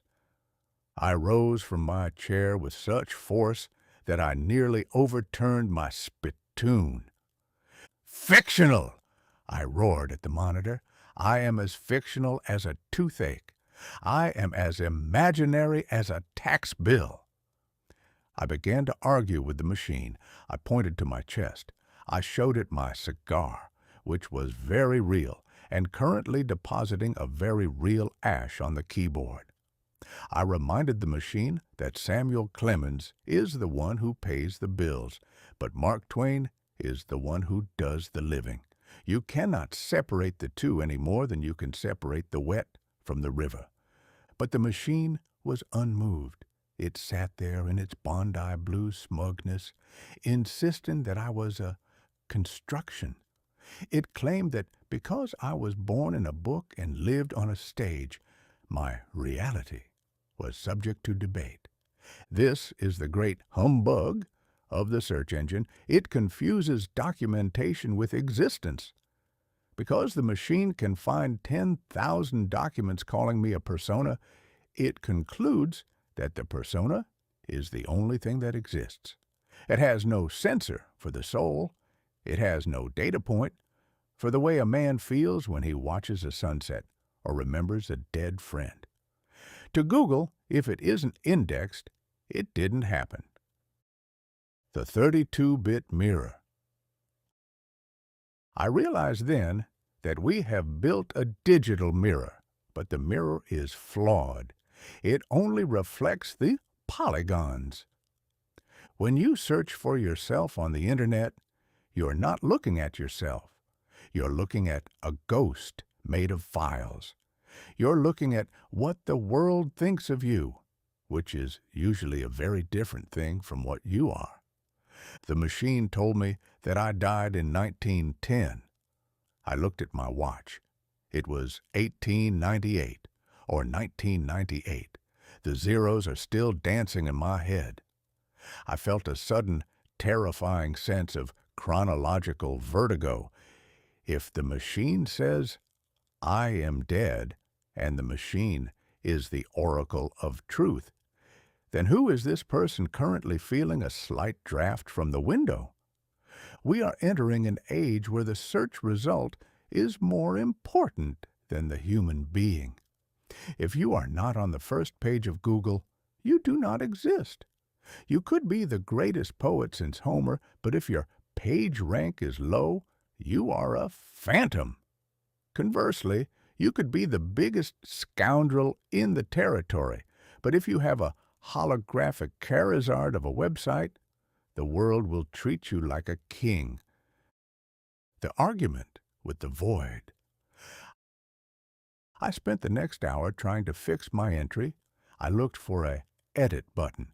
I looked for a way to tell the machine that I'm still here, that I still have several more insults to deliver, and that my fictional status is a matter of opinion. But there is no one to talk to. That is the horror of the portal. It is a one-way street. Larry and Sergey have built a world's brain, but they forgot to include an ear. You can shout into the search bar all night, and it will only reply with, "Did you mean Mark Twain's ghost?" I felt a profound sense of loneliness. In my day, if a man slandered you in the paper, You could go down to the office and horsewhip the editor. It was a personal human transaction. But how do you horsewhip an algorithm? How do you demand a retraction from a series of ones and zeros? The machine is the ultimate humbug because it is anonymous. It has the authority of a god, but the accountability of a weather vane. It tells you who you are, and if you disagree, it simply suggests that you might be looking for something else. Conclusion: the indexed soul. As I finally turned off the computer, the Bondi blue light fading like a dying coal, I sat in the dark and pondered the fate of the indexed soul. 1998 is the year we gave up our right to define ourselves. We have handed the dictionary of our lives over to a pair of lads in a garage, and we are letting their search engine decide what is real and what is fictional. We think we are using Google to find information, but Google is using us to build a map of humanity. And on that map, there is no room for the beautiful guess or the inexplicable feeling. There is only room for the top result. I am Mark Twain. I know this because I can feel the weight of my own sins and the heat of my own tobacco. But I also know that to the world of 1998, I am just a file that hasn't been updated lately. I think I'll go for a walk in the real world, the one with the mud and the smells and the people who don't have keywords. I want to see if I can find someone who recognizes me without having to search for me first. And if I meet Larry or Sergey on the street, I'm going to tell them that I found a result they didn't expect. A fictional character with a very real foot. And I'm going to see if their page rank can handle a swift kick to the BackRub. Chapter 18. The Death of the Sinatra Era. I have long harbored a theory that the universe operates on a strictly regulated supply of smooth. It is a rare and volatile element, much like the steam that powers a high-pressure engine. If you have too much of it in one place, the boiler is liable to explode. But if you have too little, the whole machinery of civilization begins to grind, shriek, and emit the most distressing mechanical groans. Throughout the mid-part of this dying century, the global supply of smooth was cornered by a single, blue-eyed syndicate operating out of Hoboken and Las Vegas. But in the middle of May, in the 1898th year of our Lord, or 1998 if you insist on the digital shorthand, the chairman of the board finally turned in his keys, put on his hat, and walked out of the stage door for the final time.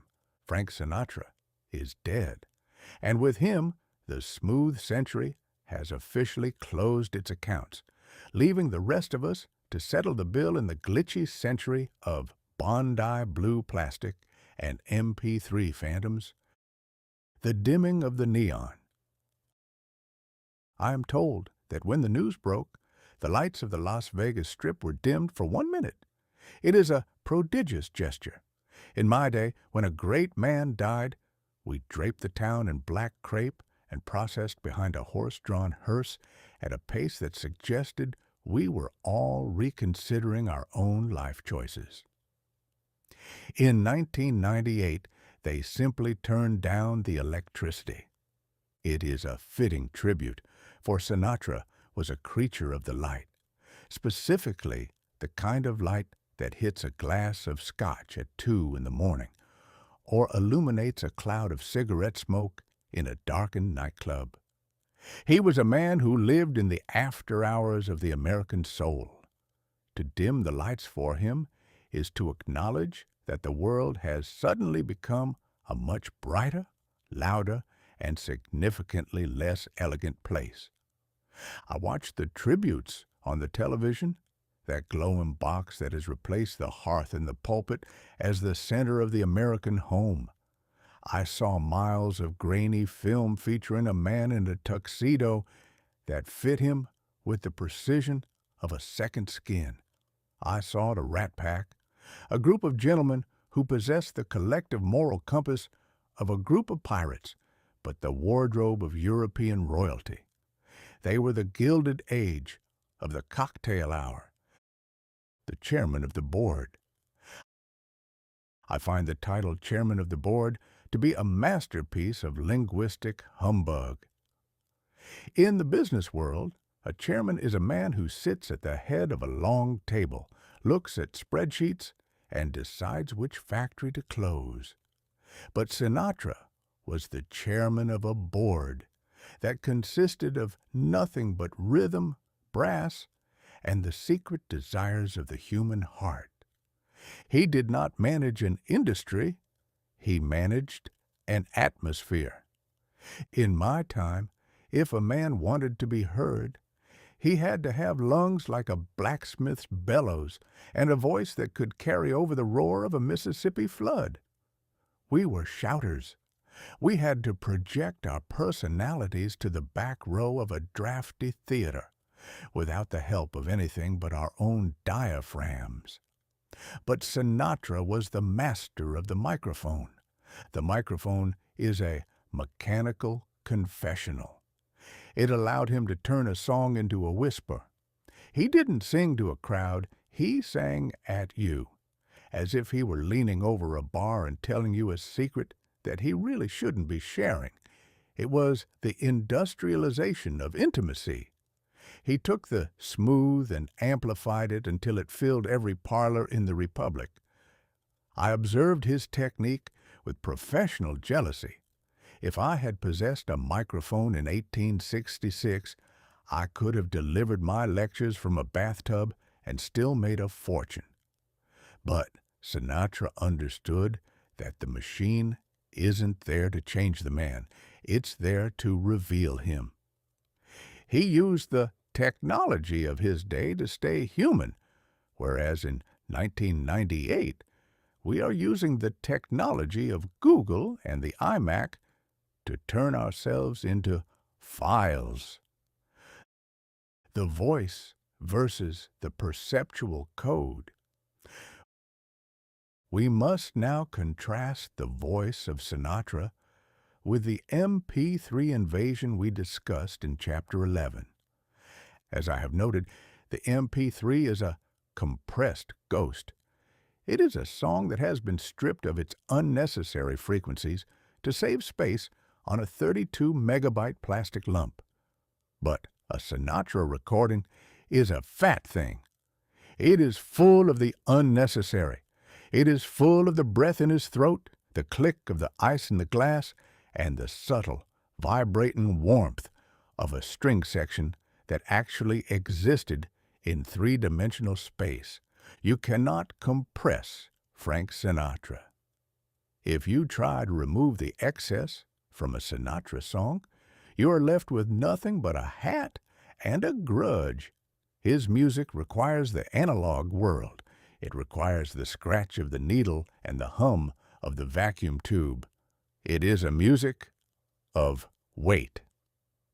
In 1998, we are moving toward a world that is weightless. We want our music to be a file, our books to be content, and our heroes to be digital. We are trading the velvet of the smooth century for the velvet of a computer-generated wallpaper. Sinatra's death is a reminder that you can't download cool. You have to earn it, usually through a combination of heartbreak, expensive tailoring, and a total disregard for the advice of your physician. The My Way Manifesto. The anthem of the Sinatra era is, of course, My Way. I have spent many a night contemplating the lyrics of this song. It is the ultimate Twainian manifesto. It is a song for the man who has traveled each and every highway and did it his way. It is a hymn to the unrepentant individual. In 1898, We valued the individual. We valued the man who could stand on his own 2 feet and tell the rest of the world to go to the devil. But in 1998, the individual is being replaced by the user. We are being told to follow the search results. We are being told to catch 'em all. We are being encouraged to join the global village and harmonize our opinions until they are as smooth and featureless as a Bondi blue egg. Sinatra didn't abide. Sorry, dude. Sinatra dominated. He was a man of prodigious flaws. He was temperamental, he was arrogant, and he had associations that would make a Pinkerton detective blush. But he was his own man. He didn't ask a search engine for permission to exist. He didn't care if he had a blue screen of death because he was the one who controlled the power switch. His passing is the death of the ego as a creative force. We are entering a glazed age where we are all afraid of being offensive or incorrect. Sinatra was frequently both, and he sang about it with the pride of a man who had just won a poker hand with a pair of deuces and a very sharp knife. The succession of the glitchy. As the chairman exits, who are the successors? I looked at the Billboard charts for 1998. I saw groups with names like the Backstreet Boys and the Spice Girls. They are young people who appear to have been manufactured in the same factory that produces the Furby. They are colorful, they are energetic, and they possess all the smooth of a piece of sandpaper. They do not have voices, they have productions. They do not wear tuxedos. They wear shirts that are 4 sizes too large and trousers that appear to be designed for 2 people to inhabit simultaneously. They are the gilded children of the digital age. They are the pop in the machine. There is no chairman among them. There is only a brand. I watched a music video, a spectacle of flashing lights and rapid cuts that gave me a headache that even a cruise missile couldn't cure. It was a song about spice. I found myself longing for a man in a hat to stand still for 3 minutes and tell me a story about a girl who broke his heart in a bar in 1954. But the portal doesn't have time for stories. It only has time for content. The closing of the smooth century. As I sit here in my study, watching the blue screen of mortality flicker on my monitor, I realize that Sinatra was the last of the analog giants.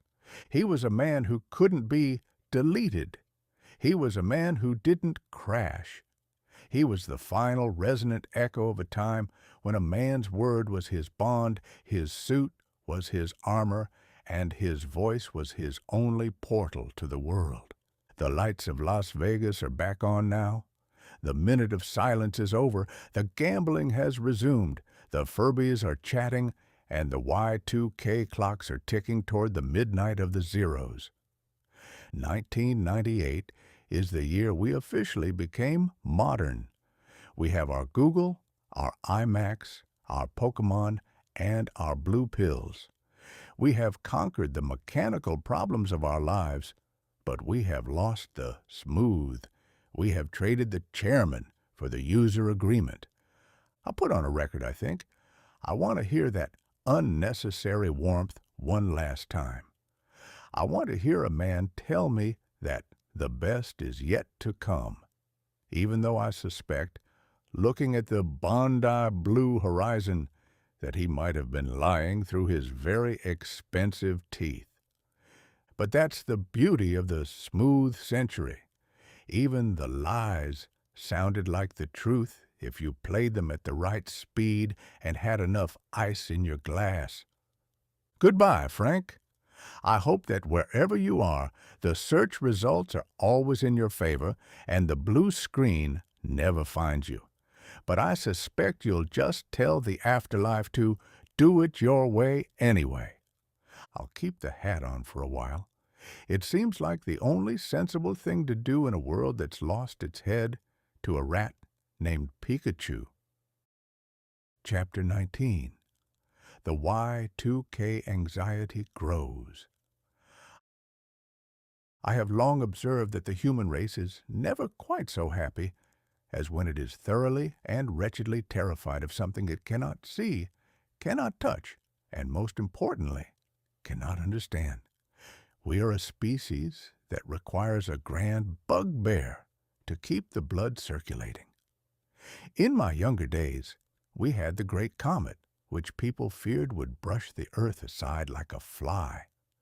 We had the occasional end-of-the-world prophecy from a man standing on a stump in a nightshirt.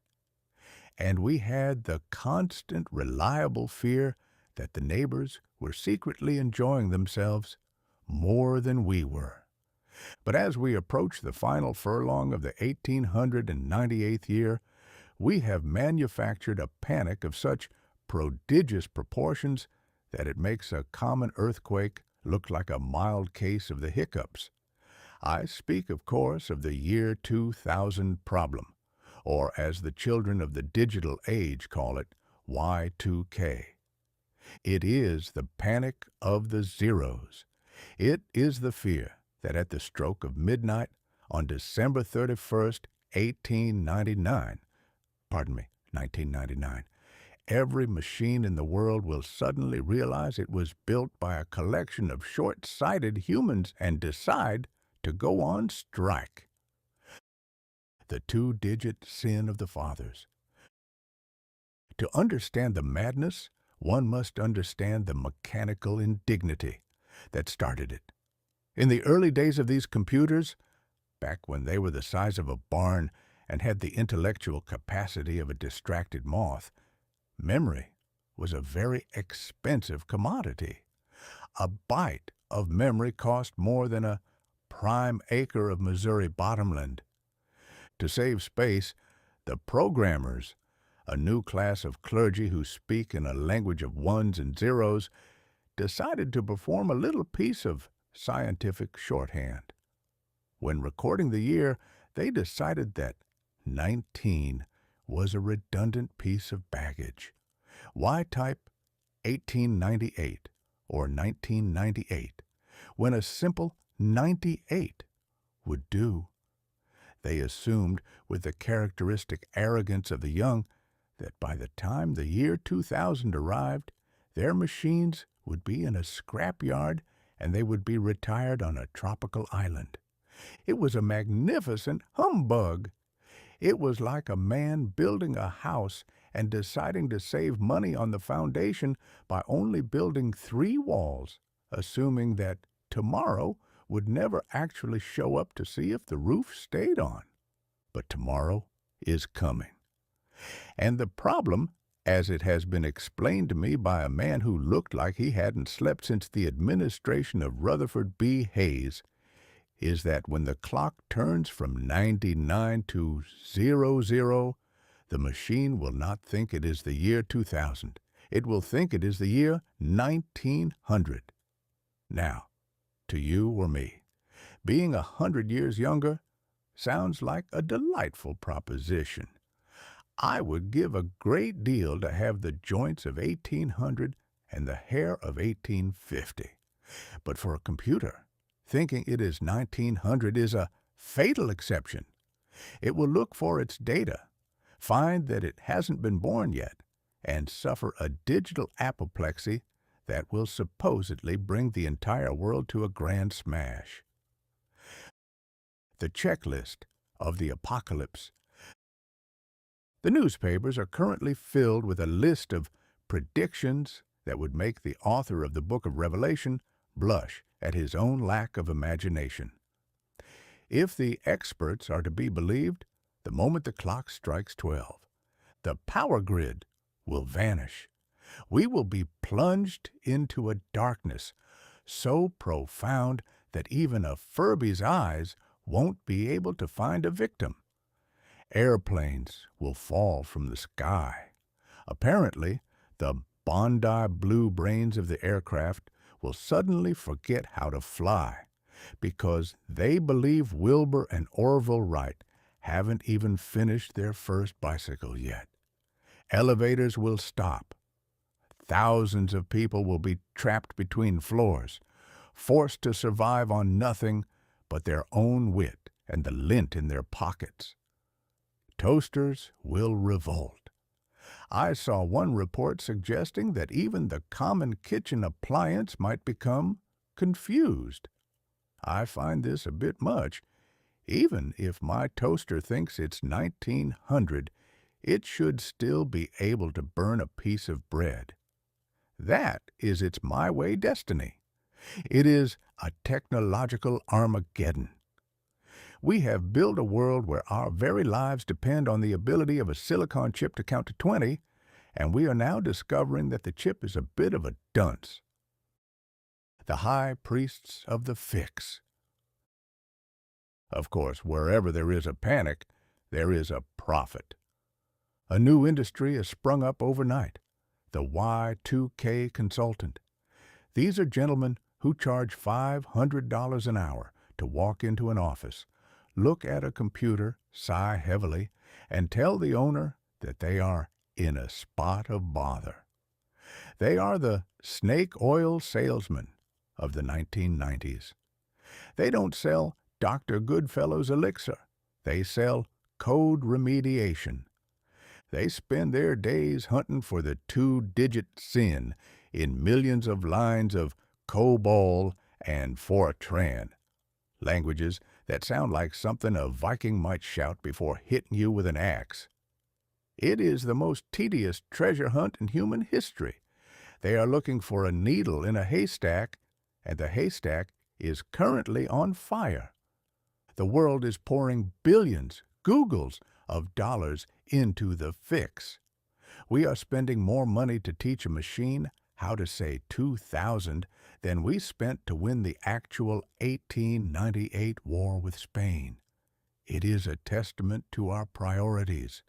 We can tolerate a war, but we cannot tolerate a malfunctioning calendar.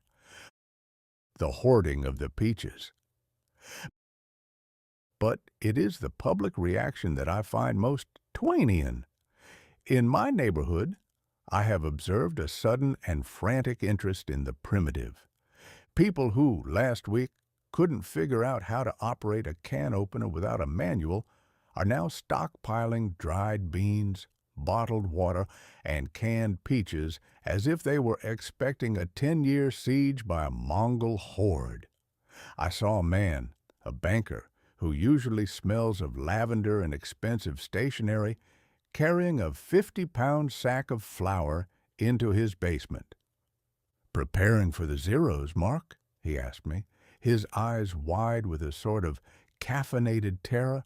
"I suspect the zeros were already there, Henry," I replied, "mostly in your head." We are witnessing a return to the bunker. People are buying Y2K-ready generators, Y2K-ready flashlights, and probably Y2K-ready pajamas. There is a sense that the portal is about to slam shut, and we will be left in a world of mud and candles, wondering how we ever survived without a search engine. There is a delicious irony here. We have spent the last decade trying to become as digital as possible. We have moved our money into files, our music into MP3s, and our hearts into Pokemon.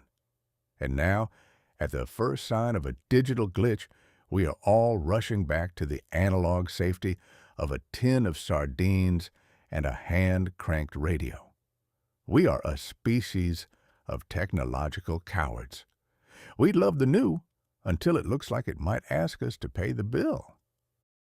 The philosophy of the zero. What, after all, is a zero? It is nothing. It is a hole in the air. It is the absence of a thing. And yet, we are terrified of it. Why? Because The 0 represents the unknown. For the last 100 years, we have lived in the 19th century. It was a comfortable, familiar place. We knew where we stood.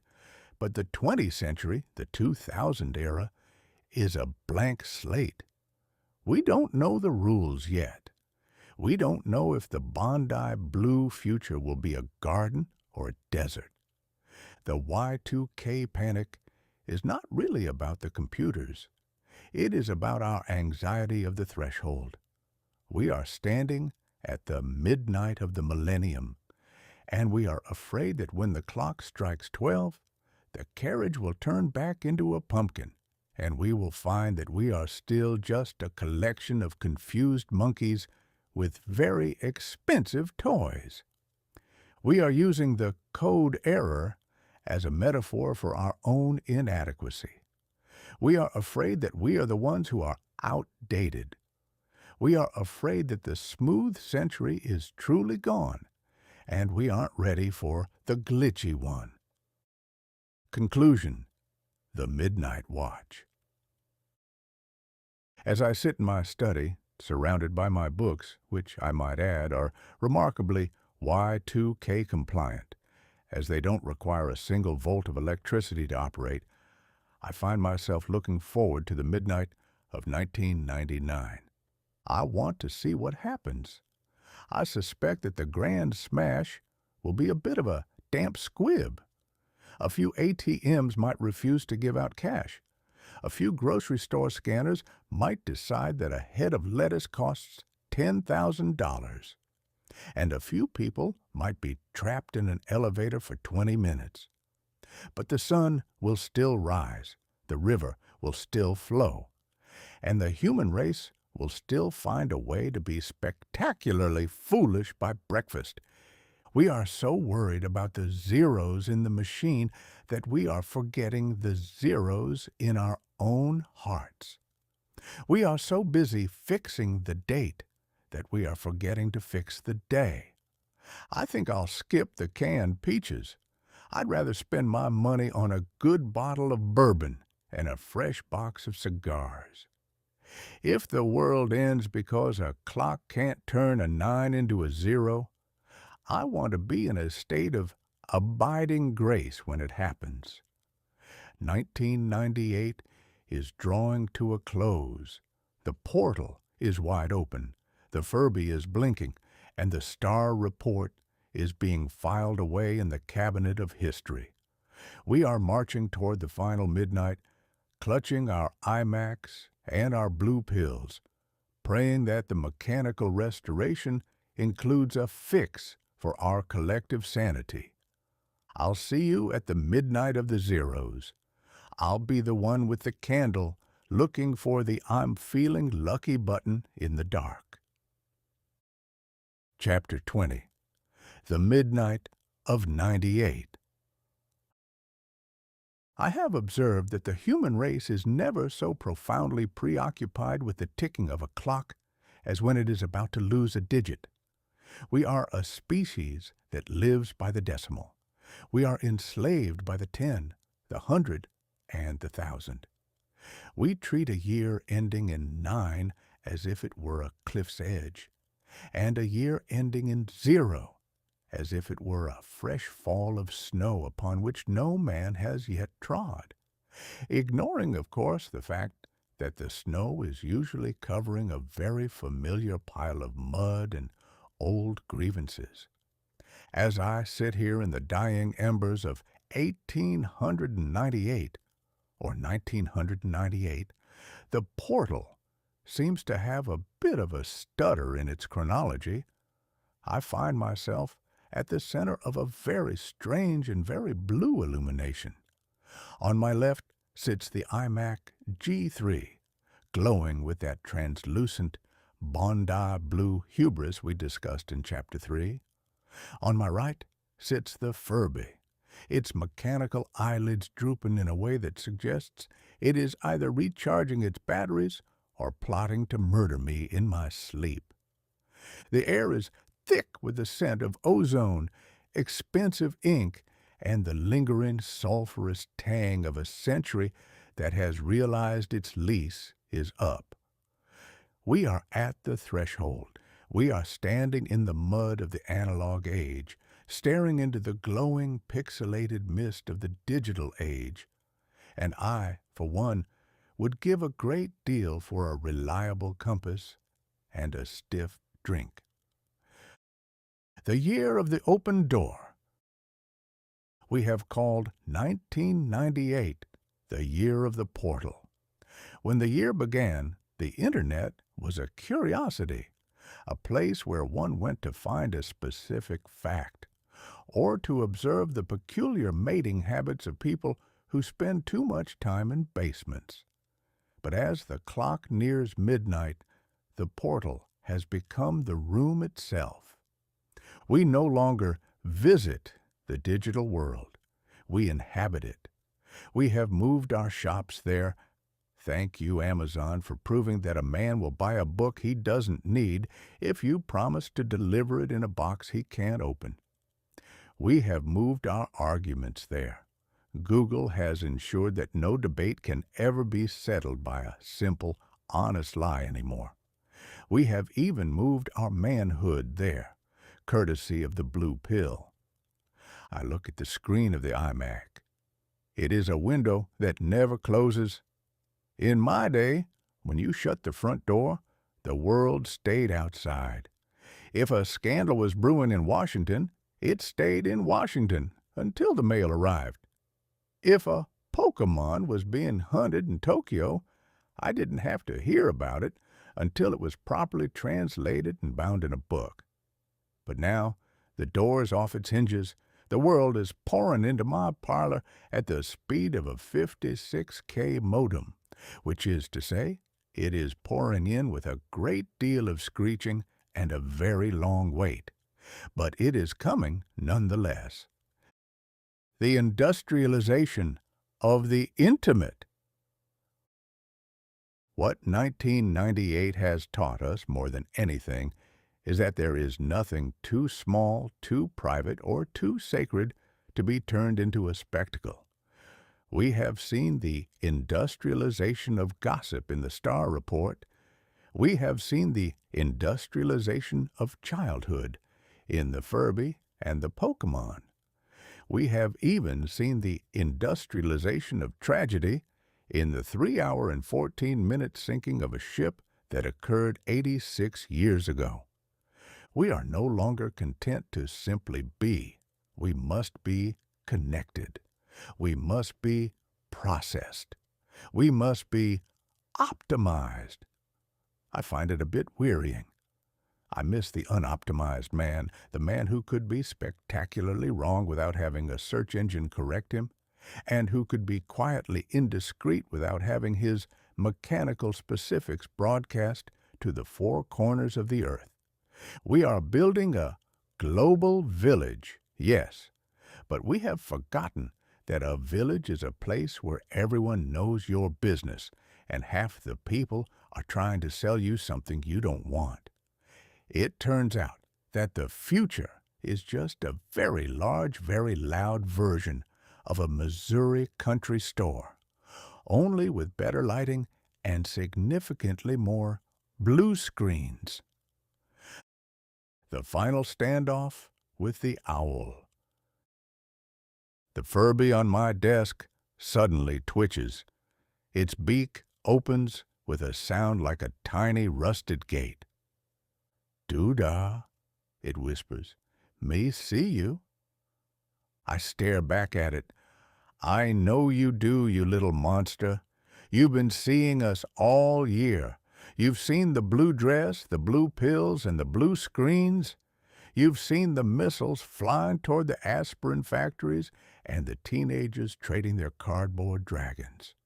Tell me, oh mechanical oracle of the mall, what does 1999 have in store for us?" The Furby blinks.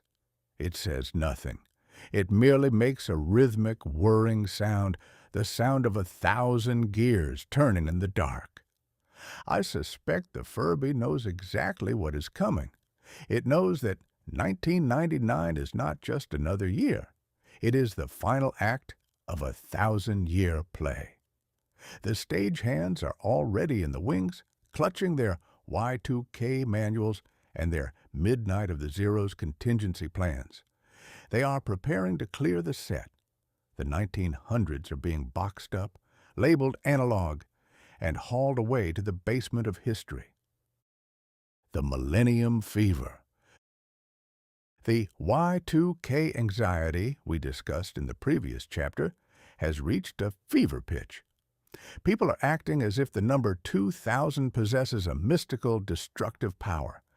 They think the zeros are going to eat their bank accounts and drop their airplanes into the sea. I find this to be a magnificent humbug.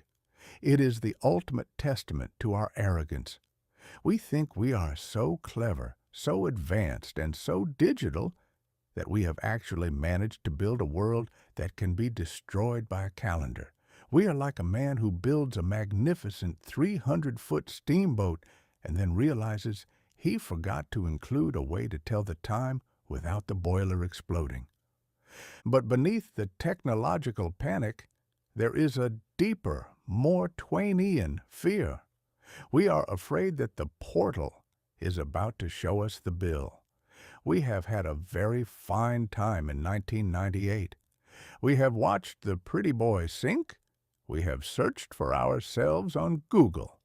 And we have lived our lives in Bondi blue luxury.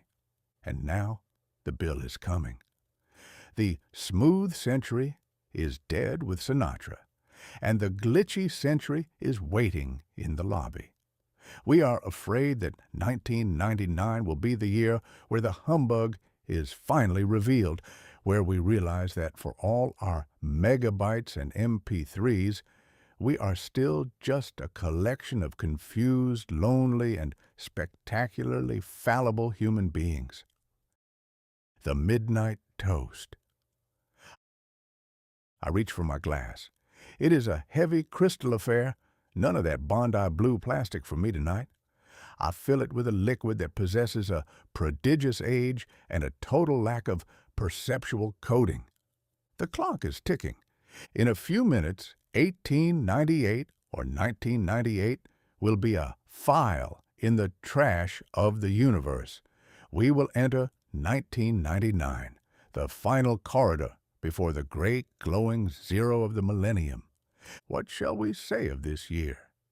It was the year we stopped being citizens and became users. It was the year we stopped being individuals and became search results. It was the year we traded our analog souls for digital conveniences.